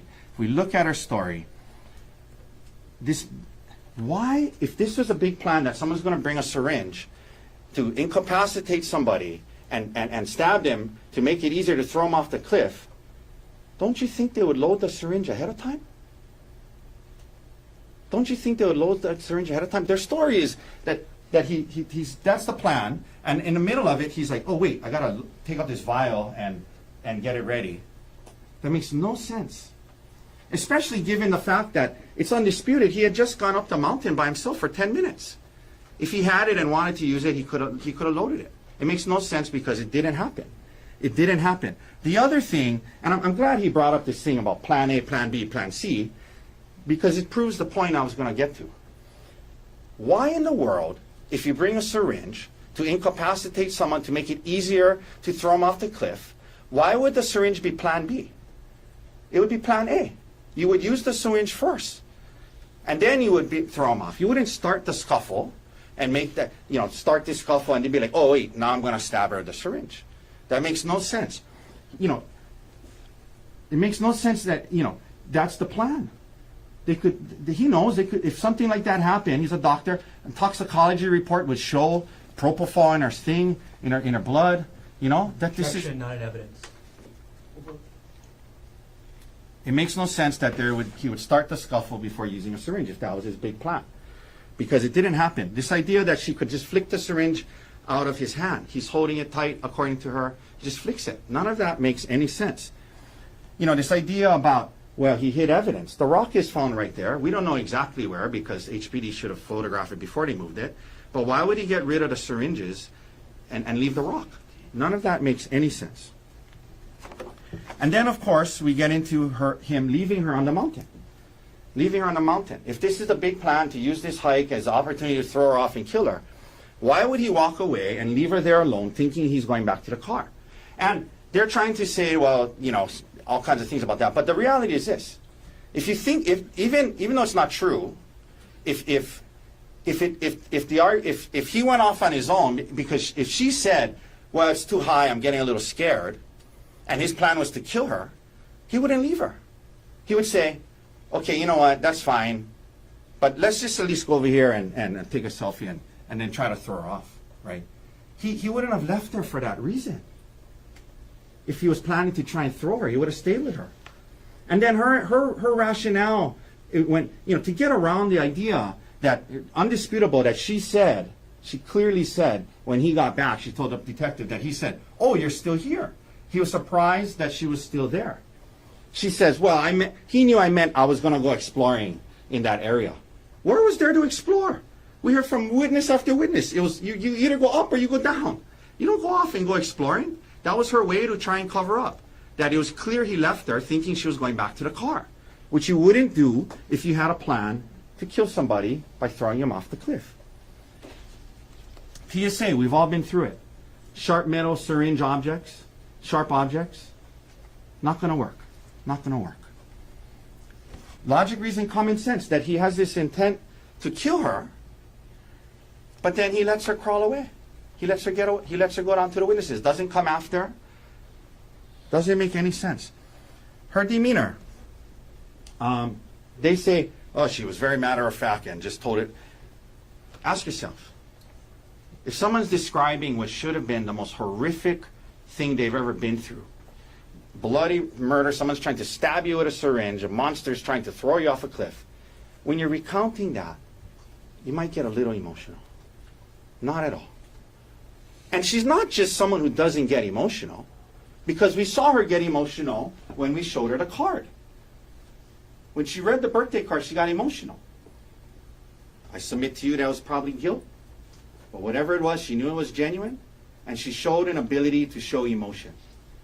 That was real. The card was real. You cannot get emotional over a made-up story that didn't happen when you started the fight. Reasonable doubt. Logic, reason, and common sense. Now, Arielle's story contradicts the physical evidence. It just does. And this is a huge problem for them. And they try to come up at the last minute with, well, maybe when blocking it, her DNA got on it. But let's talk about that. Because we're talking more than probably, right? He wants to say maybe blocking her DNA got on it. Maybe. Okay. But let's use our logic, reason, and common sense and look at the physical evidence. What does Scott Henderson say, the DNA guy? Generally, yeah, you could expect higher likelihood ratios with the more DNA that's present in a sample. The more DNA present in the sample, you can expect a higher ratio, yes? Generally speaking, yes. The more someone's DNA is on the sample, the higher the number. Higher the number. He then goes on, we learn from him and Amarin, that, very important, the rock. Swabbing from the unstained area. There was a stained area that looked like blood, and there was the unstained other side. They swabbed the blood. They tested. Of course, it's Arielle's blood. I told you that in opening statement, right? The blood side was Arielle. The unstained side, they don't test for blood. They test for human skin cell touch DNA from people holding objects, they told you. Okay? The unstained side had a profile for two people, Arielle and Gerhardt. Arielle's number was 1 trillion. His was 290. Let's go back to what Henderson said. The more DNA present on the sample, you can expect a higher ratio. Yes, yes. 1 trillion to 290. The rock was in her hand. The rock was in her hand. The DNA shows that. That blows away her whole story. That she didn't have the rock. The rock was in her hand. Her DNA is all over that. This idea, well, maybe when she was blocking it hit her, that's not going to lead to that much of her DNA on it, more than him. Objection, speculation.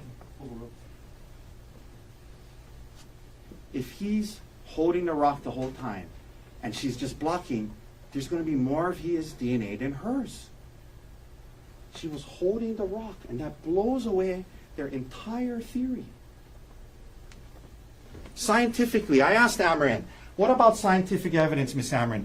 And we talked about it. It's unmotivated. Scientific evidence is not trying to get full custody. His retirement.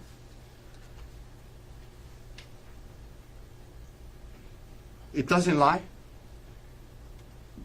It is what it is.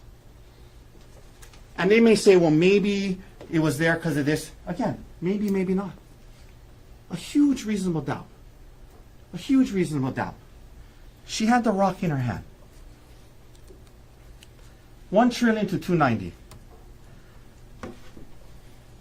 Now, the other thing about the physical evidence is the injuries.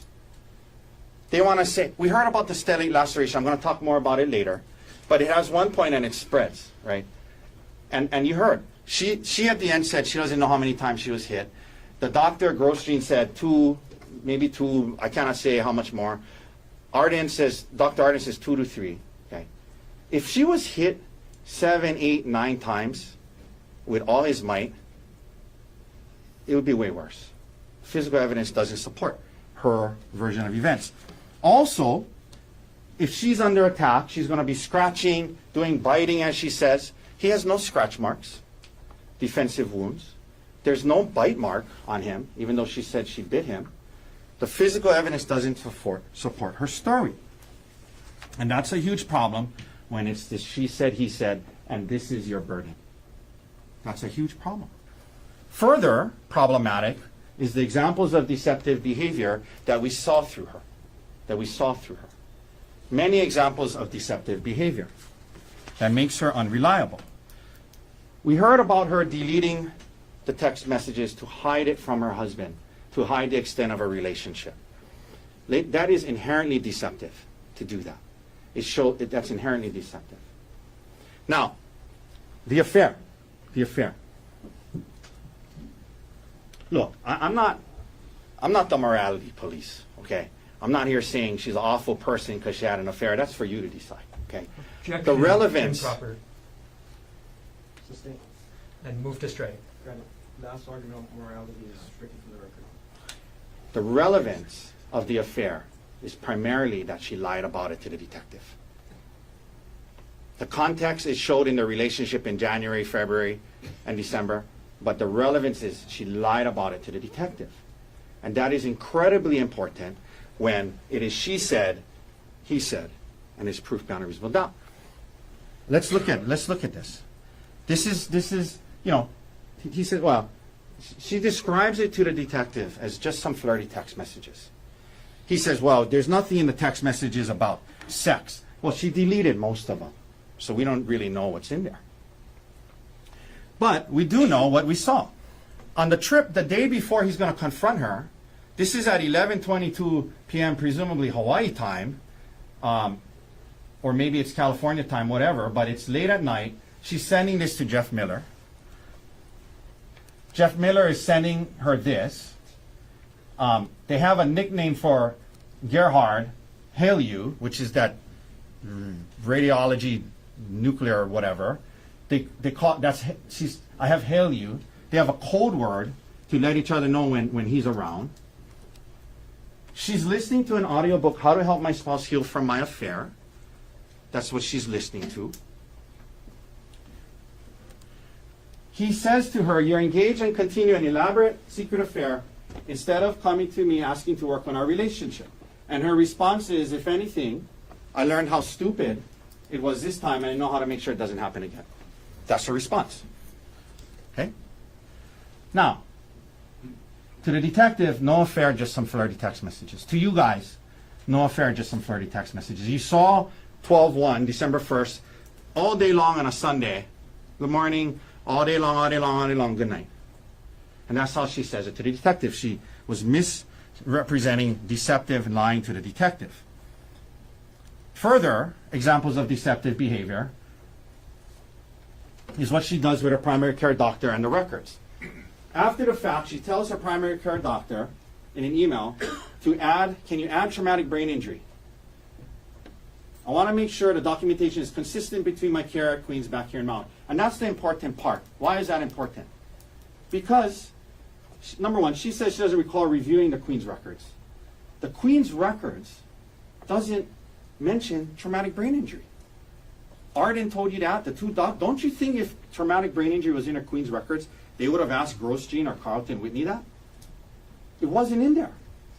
So this shows she is not just asking the primary care doctor to do this, she's deceiving the primary care doctor into believing that the Queens record said traumatic brain injury, so the PCP will be like, oh, okay, I'll add it. It's deceptive behavior.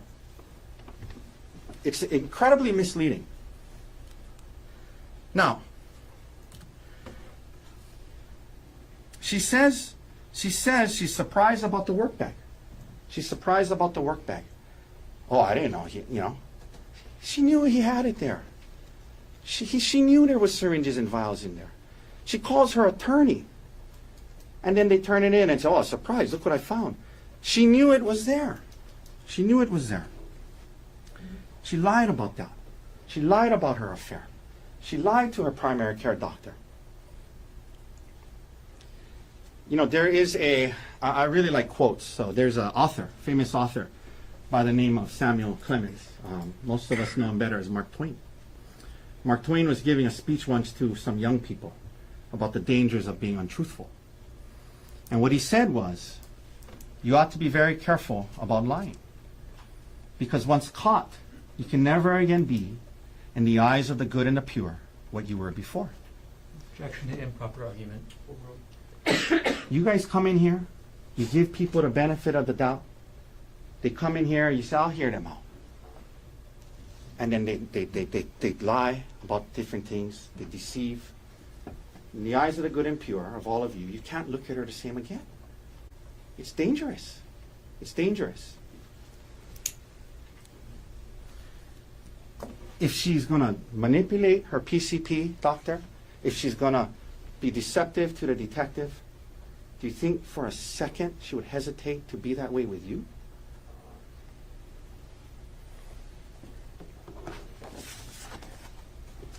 And then we get into bias interest motive. We talked about this.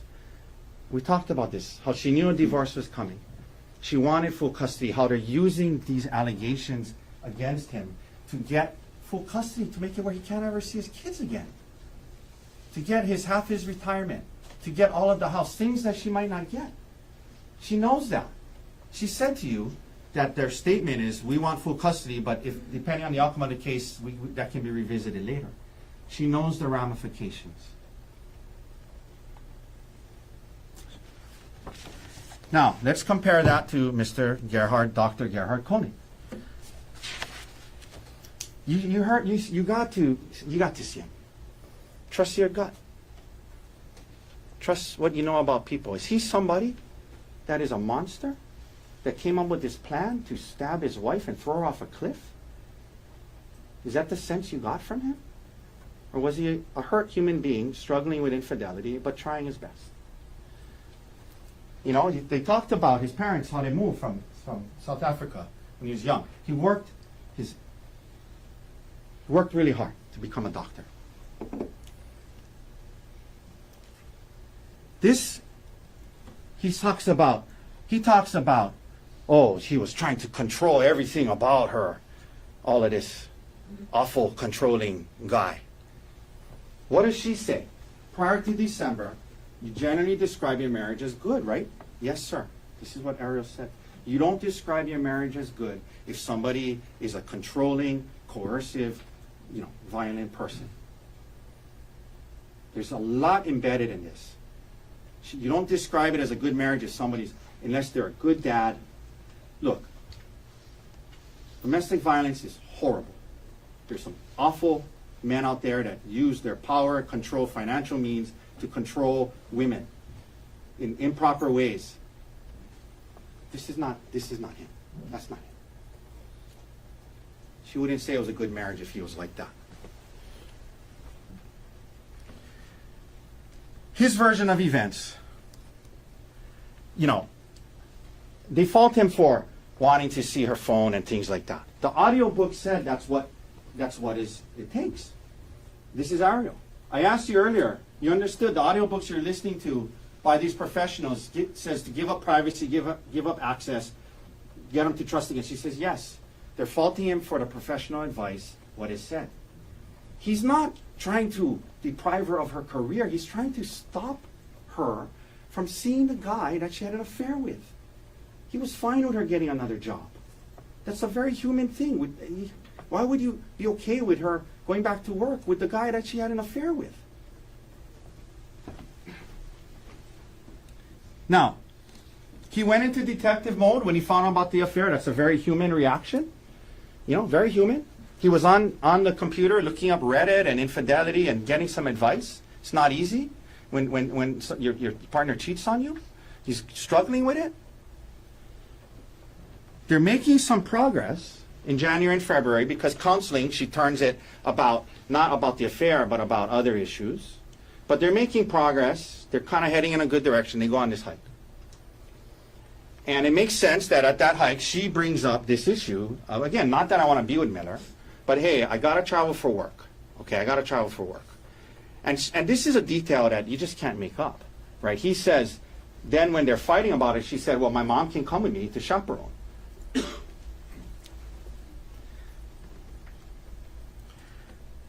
He leaves her because they got into a fight, not because she's afraid of heights.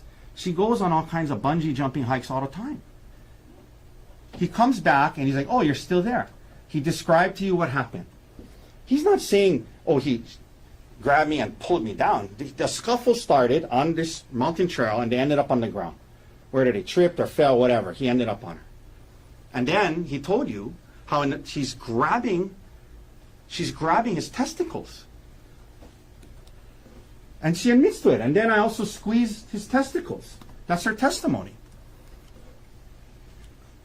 It was all happening so fast. We spent a lot of time going through it all. That's not real life.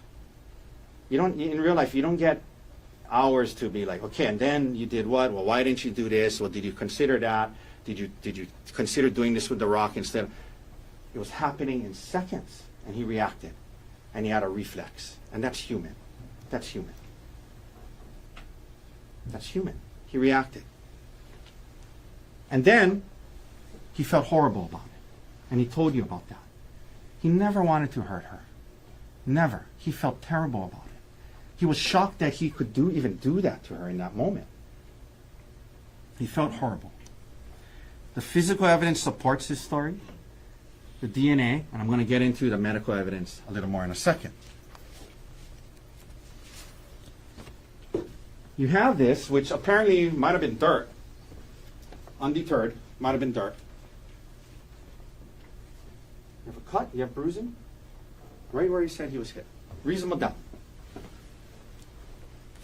Now, the FaceTime with Emil that they call a confession. There's no assurances of reliability. He explained to you what happened in that call. We need to consider it in the context in which it took place and ask ourselves, is this a reliable thing that happened that we can rely on? Two highly emotional participants in the phone call. One is suicidal. One is thinking his life is over. He's very emotional, calling his son to say goodbye.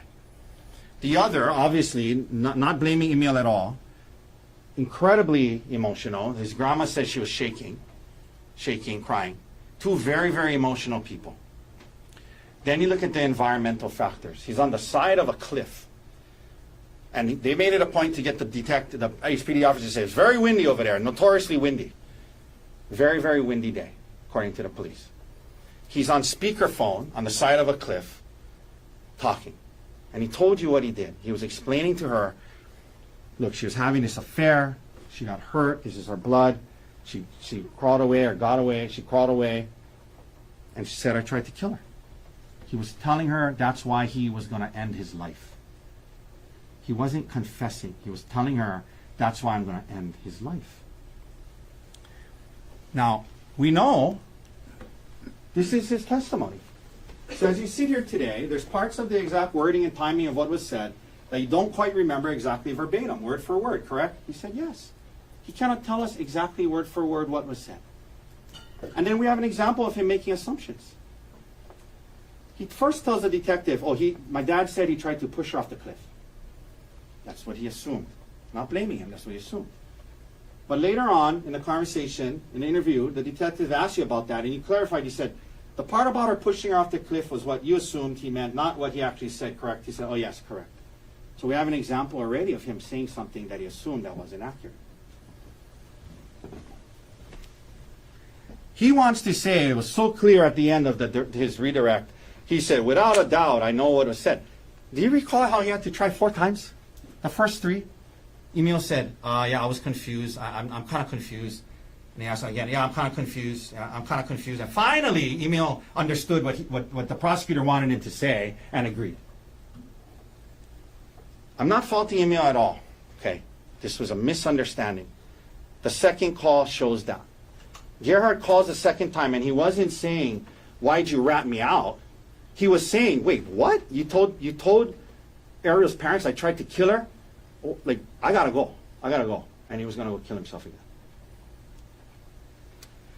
This idea that he wasn't giving Arielle a blow-by-blow Emil a blow-by-blow what happened, he was trying to say goodbye to his son. This is not a confession they're making it out to be. I just point out to you, it's not his fault. He's lived with Arielle the last year. He wants to be on Maui. He likes it here. He knows the only way he can stay here is living with her. We talked about her and her actions with the detective and the primary care doctor. He understood what the prosecutor wanted him to say after the 4th try. This was not a confession. Gerhardt's actions after the incident, they want to say it's consciousness of guilt. I say it's it's proof he's human. He went into deep despair. He couldn't believe that he could cause that kind of harm to the person that he loved. And that can coexist with defending himself in the moment, in that reaction. He felt horrible about it. He went into where he was suicidal. What he was saying to Emil on the phone was, I gotta go, I don't want the police to find me, is because he wanted to keep open the option of killing himself, which was turning to be harder than he thought. He didn't want to get caught at that time because he was still thinking about jumping and killing himself. He wasn't evading the police for the purpose of, I don't want to get caught. He wanted to be able to kill himself and have that option. And we'll talk about when he turned himself in later. And that's why he did what he did with the SIM card. He didn't want the police to find him because he was thinking about killing himself. And this idea that in the middle of this suicidal place of being super emotional, that you open your SIM card, you bend a paper clip, open it, and you're going to take the time to put it back where it was instead of just leave it over there.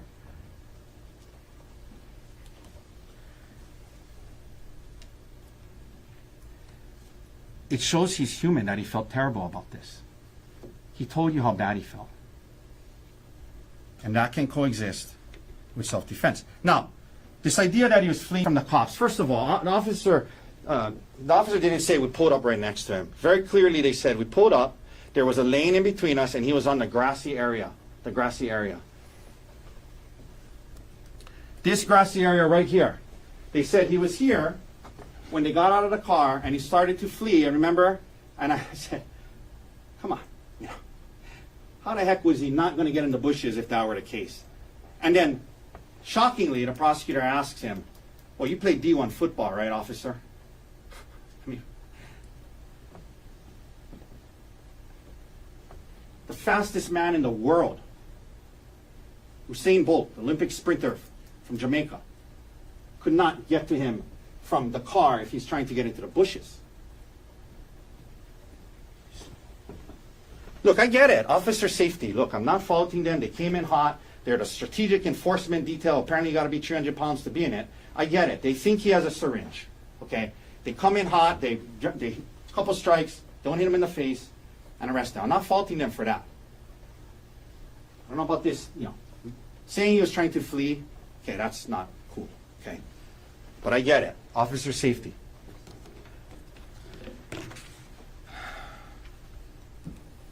He has an injury. Look at this.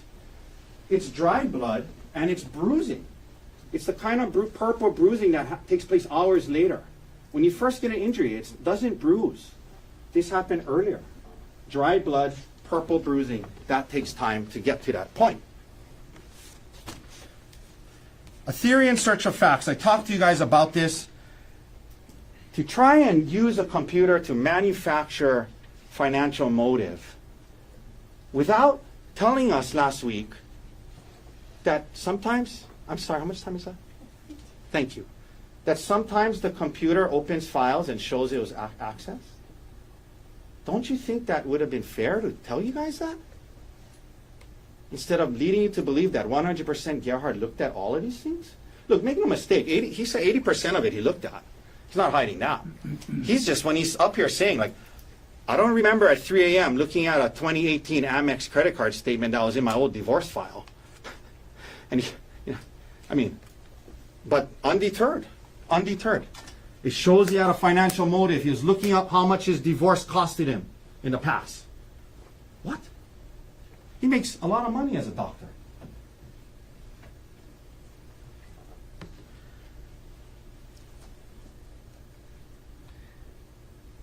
The search terms: kill, push, shove, syringe. They're looking for the smoking gun. They have had it with his computer. Looking for the smoking gun. What do they find? No smoking gun. Just some search about hikes that you would search if you were truly just going on a hike. Again, maybe, maybe not. They're looking for a smoking gun. They don't find it, so what do? They manufacture a motive, undeterred, theory in search of facts. Oh, no smoking gun. But you know what? It shows he's looking at financial documents. He has a financial motive. It's not fair.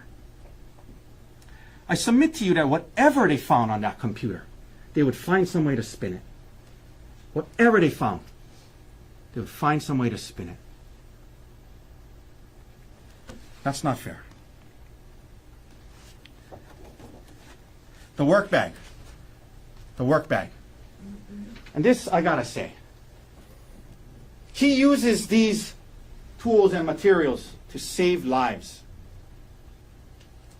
And they want to fault him for having it? He's a doctor. He talked to you about why he has it on Maui, not on Oahu. He uses these things to save lives, not try and somehow poison his wife. And she knew he would take it from work every day. Now, self-defense, first thing you got to decide is whether or not this was deadly force that he used. We know it wasn't. We're going to get into that in a second. But it doesn't matter either way because it's the same rock that she hit him with. So even if it was, even if you say it was deadly force, it was the force that was used against him. So it doesn't matter. It's the same rock. The only thing it does say about it, and this is the part that was incomplete, about the duty to retreat. It says, the use of deadly force is not justifiable if the defendant knows he can avoid the necessity of using such force with complete safety by retreating. You only have to retreat if you can do so safely. She's holding on to his testicles, hitting him. And it just talks about being reasonable. He used the same force that she used against him. And they want to say, well, look at the difference. How could it be the same rock? Obviously, if one gets hit cleaner than the other, the same rock can do that. You know, like I could throw something at a baseball at someone's head, and one it hits them in the face, and one it hits them in the arm. It's going to cause you know. Obviously, it can be depending on how the direction, how hard the landing was.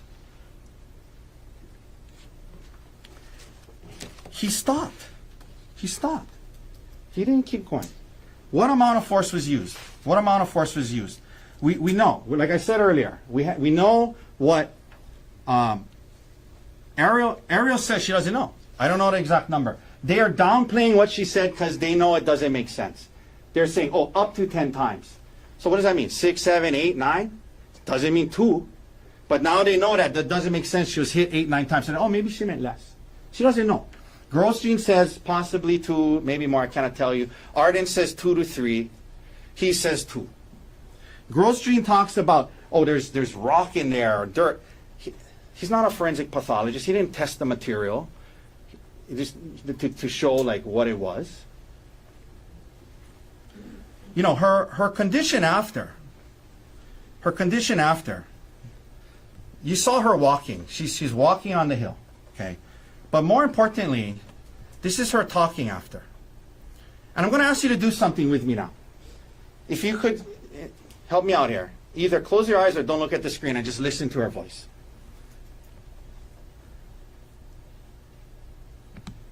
Where does he work? He works for TMG at Maui Memorial Medical Center. TMG is called it. At Maui Memorial. Memorial, yeah. So what TMG is a group of anesthesiologists. Did you guys drive here today? Yeah. Which is your car? It's a Nissan Rogue. Do you remember the license plate? If not, that's okay. It's not our car, we live on Maui. What color is it? The Nissan. It's like black or it's gray. It's gray. Somebody just wet my mouth. Like a wet paper towel turning my mouth for the works. I don't have any more earrings, so. Sorry, I know. No, you're an angel. Trying to stop the bleeding until they get there. I know, I really. 24. What was Gerhardt wearing today? Wearing like a light gray shirt and Okay. Does she sound like she has a traumatic brain injury to you? She sounds okay.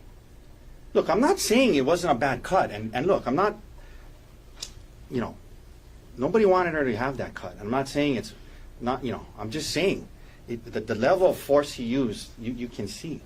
It was, he talks about chunks missing from his scalp. No doctor said that. It was soft tissue. You heard from Dr. Arnett, a very credible man, that apparently for 14 grand is going to sacrifice his integrity. Obviously, he's not going to do that. He told you the blood is not a good indication of the severity. The blood is not a good indication of severity. No skull fractures, no soft tissue. The tip of her thumb, he said, it was just the very tip. And sure, after the first hit, he puts her thumb, it hits it, just the tip is fractured. We heard about that. All 3 doctors agree. No substantial risk of death and no serious bodily under the law. All 3 said that. We talked about the stellate laceration. The Glasgow coma score was 15 out of 15. Triage, they waited a few hours outside because she wasn't in that serious of a condition. She had a bad laceration.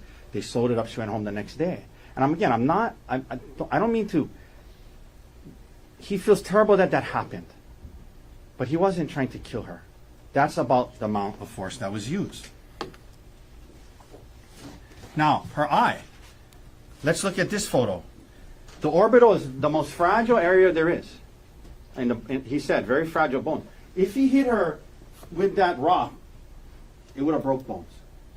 There was a scuffle. They landed on the ground. They're fighting. There's elbows. He's going for the rock. They're fighting for it. There's no doubt her eye got hurt in this thing. But he didn't smash her eye with the rock the way they want you to believe.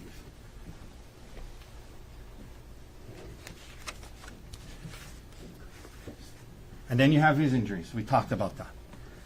Now, it's the state's burden to prove to you this was in self-defense. More than probably. that it wasn't under the circumstances, that he reacted as a human when she was doing these things to him and hit him. They have to prove to you it doesn't apply. It was a reflex, it was a reaction, it was a human reflex and reaction to defend himself in the moment. And that can coexist with him feeling terrible about it after. This happened extremely fast, and then he stopped. Now, we talked about the elements of attempted murder.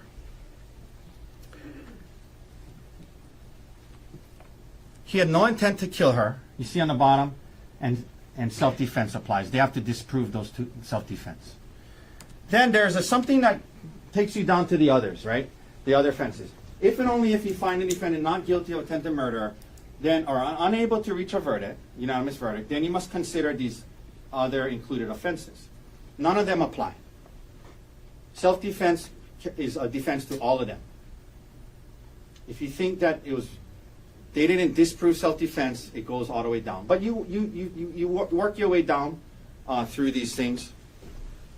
I'm just going to go through it quickly because I don't have a lot of time. The next one is attempted assault in the first degree.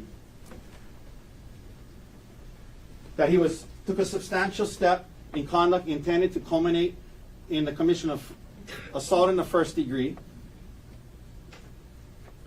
That he intentionally or knowingly was trying to cause serious bodily injury. Let's look at the definition of serious bodily injury.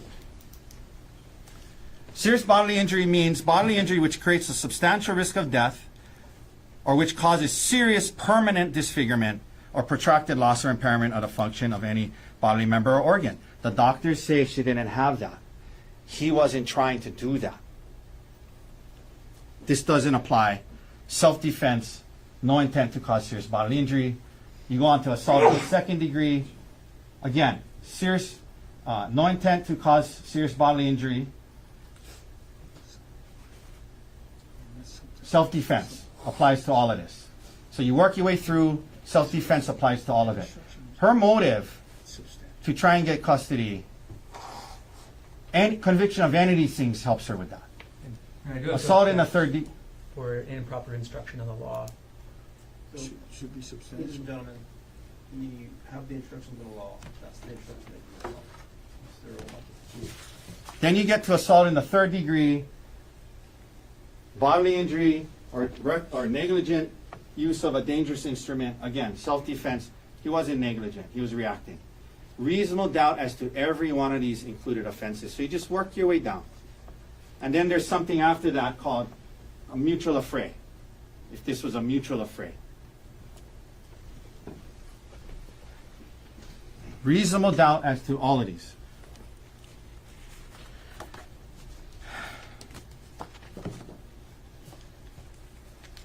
Now, I'm almost at the end here. I have couple more minutes. I want to end by saying a few things. This is the law. I ask you to use this as a guide to your deliberations. It's not about trying to figure out what happened. Your only goal is to answer the question, is there a reasonable doubt? Did they prove beyond a reasonable doubt this was not self-defense? More than possibly, more than probably. Let that guide your deliberations. It's a way to simplify things. After you talk about any piece of evidence, come back and remind each other, yeah, but does that prove this beyond a reasonable doubt? Let that guide your deliberations. I couldn't help but think last night.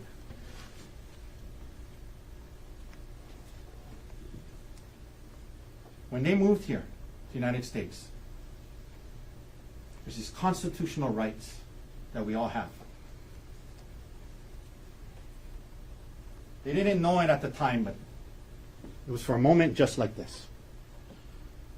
When a jury of his peers would come together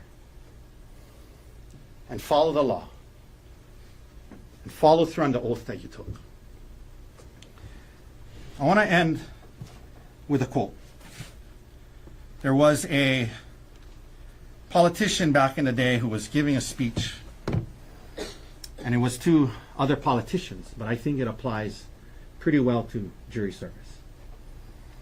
It says, "For of those to whom much is given, much is required. And when at some future date the High Court of History sits in judgment on each of us, recording whether in our brief span of service we fulfilled our responsibilities to the state, our success or failure will be judged by the answer to 4 questions.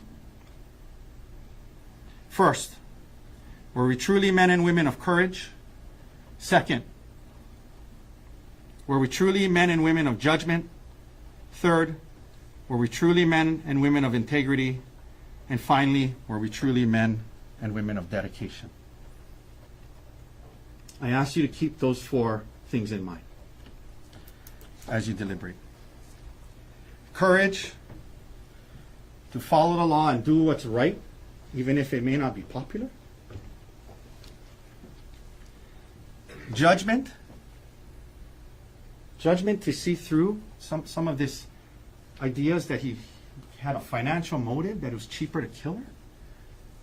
Common sense judgment. Dedication to these principles and our Constitution. Dedication to it. Uncompromised dedication to the presumption of innocence and reasonable doubt.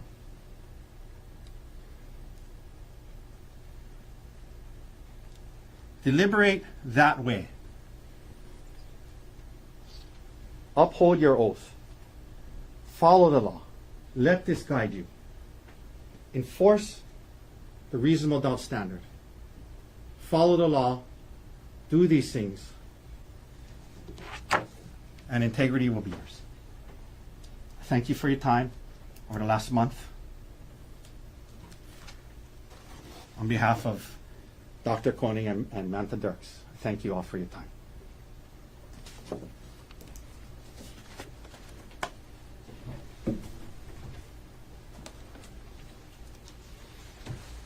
Mr. Otake, let me just have you remove the visual aid. Appreciate it.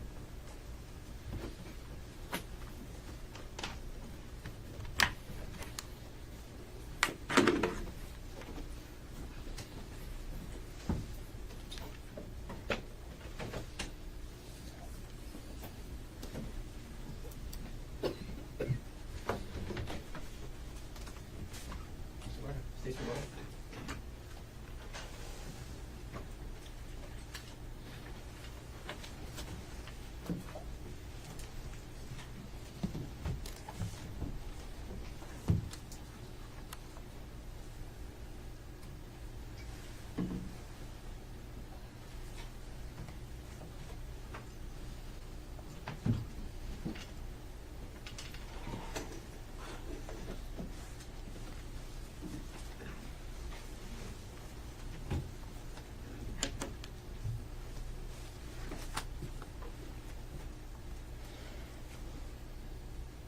Mark Twain also said, "If you tell the truth, you don't have to remember anything."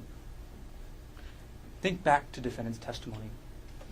Think back to every time he was asked on cross-examination something that made him look bad, something that made him look like he had a motive, something that was incriminating. Think back to every single time the defendant was asked something like that. And what was his answer? "I don't recall." Arielle Konig was able to sit here and testify in front of you for 3 reasons. First, she had her intuition. She saw the defendant looking at her feet on that trail. She saw the defendant tracking her every move. She saw the defendant making sure he saw where she was. And that's what made her feel uneasy. It was her intuition. Second, she fought back. She fought for her life that day. And defense wanted to characterize it as a full conversation, but it was Arielle begging for her life from the defendant. It was Arielle saying, "Think about the kids." It was Arielle saying, "Nobody's going to believe this was an accident." This is Arielle trying to reason with somebody who is trying to kill. And the third reason, and the most important reason that Arielle was here to testify to you, is Amanda Morris and Sarah Bucksbaum hearing a call for help, going forward, looking at what they saw, and helping Arielle out. Because the evidence shows that is the only thing that stopped the defendant that day. The only thing that stopped him from continuing to beat Arielle with that rock, from continuing to hit her, from continuing to try and kill her, was Amanda Morris and Sarah Bucksbaum catching him in the act.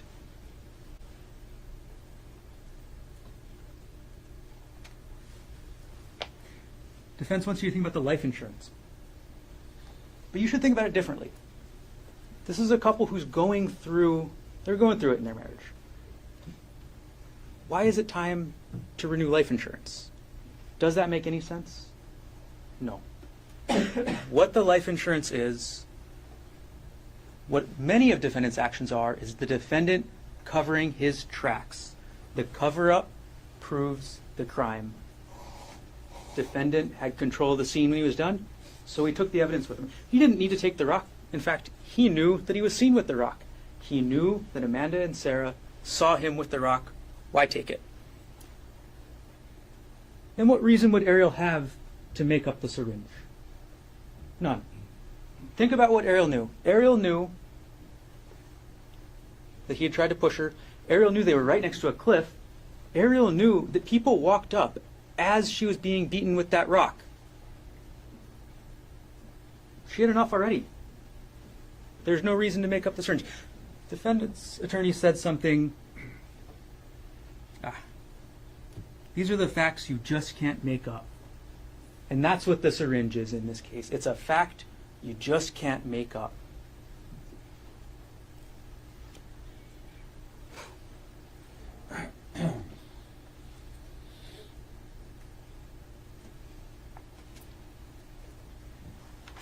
Let's talk about the confession. Emile told you he has no doubt about what the defendant told him. If this was truly a goodbye phone call, if this was truly the defendant telling his son that he was going to commit suicide, what purpose at all would there be to accuse Arielle of having an affair? What purpose does that serve in saying goodbye? That makes no sense. It's just trying to throw dirt on Arielle. That's all it is. It's trying to throw dirt on her. It's trying to make her look bad. It's trying to justify his actions because he knew from the minute he did it, and he knew from the minute he planned it, that it was wrong.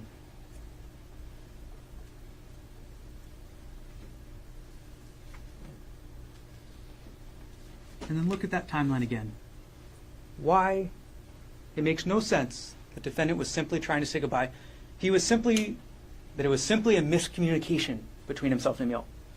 If it was a miscommunication, why wasn't it cleared up? Why wouldn't he just tell Emile in that second phone call? Why would in neither of the FaceTime calls the defendant say anything about self-defense? Why wouldn't the defendant say anything about Arielle supposedly attacking him? Because in that moment, he was confessing. In that moment, he had a guilty conscience. And that's why he did what he did. That's why he hid.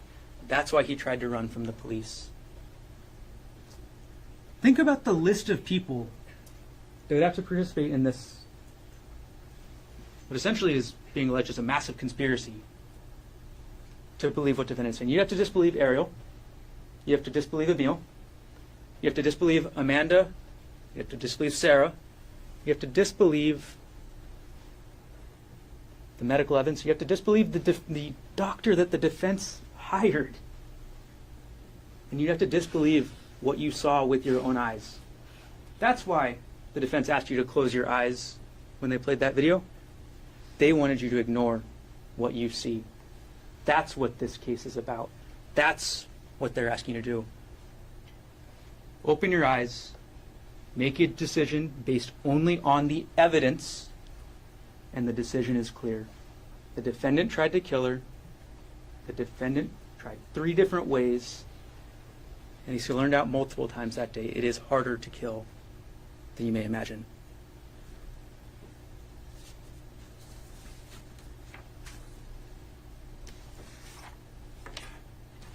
You were told earlier about the defendant's constitutional rights and the founding of this country and how important that is. What are those three phrases that this country was founded on? You've probably heard them before. Life, liberty, the pursuit of happiness. And in this case, the defendant, beyond a reasonable doubt, made a conscious choice to try and take Arielle's life. He made a conscious choice to kill her. And that is why the only verdict that is supported by the evidence is that the defendant is guilty as charged. Thank you.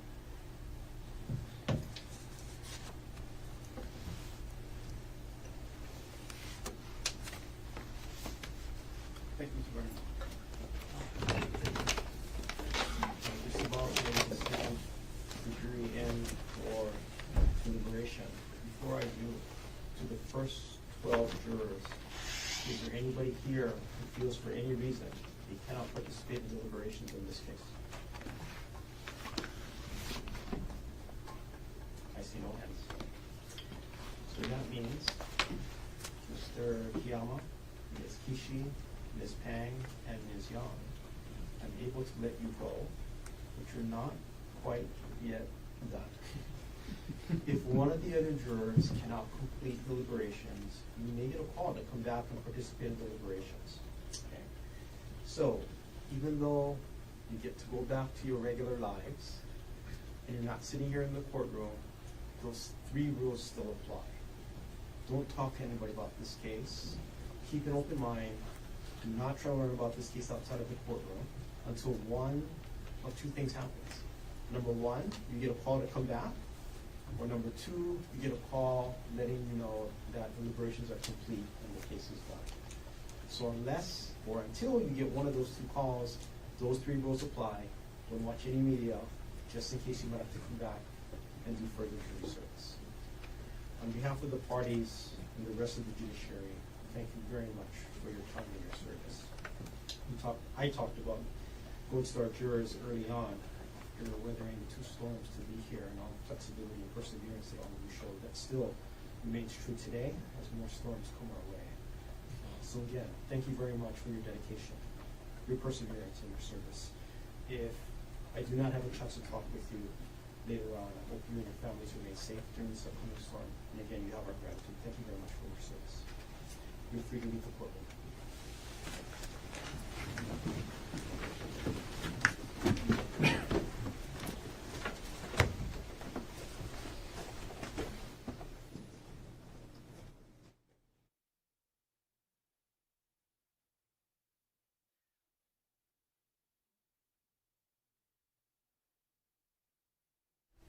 Thank you for being seated.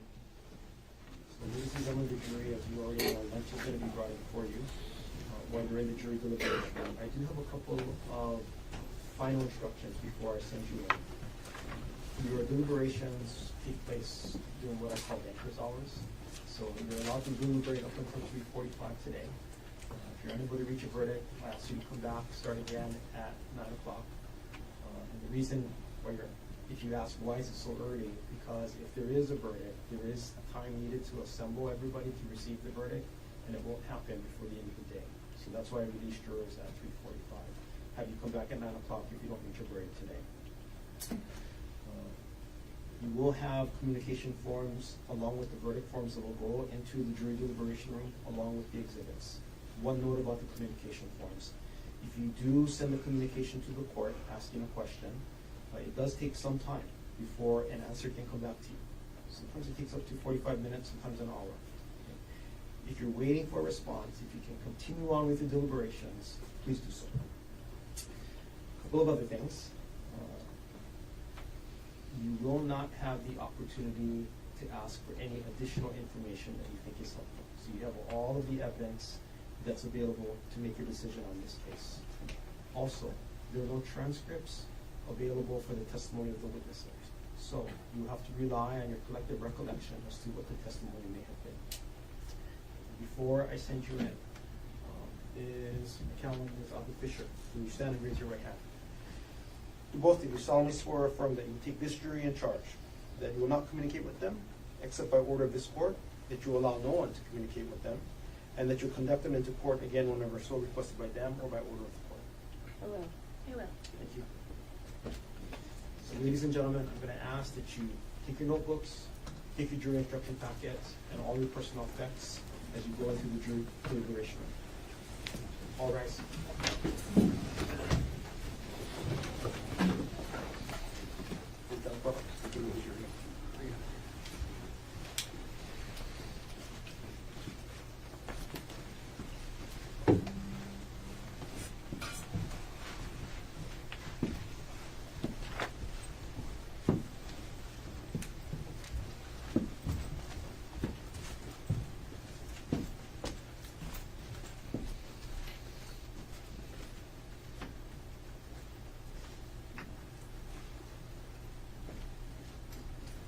Everyone can be seated.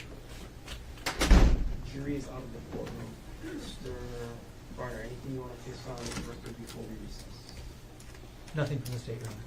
Mr. Otake, anything you want to place on record before we recess? No, Your Honor. To all of you, thank you very much for the work that you put in on this case. I remain impressed by the lawyering talents. I haven't been here that long, maybe it's long for some people, but one of the true joys of this job is watching excellent attorneys represent their clients and apply their craft. And I am truly privileged to watch that in this case. So thank you very much for excellent lawyering. Until we hear from the jury, court will be in recess. Thank you, Your Honor.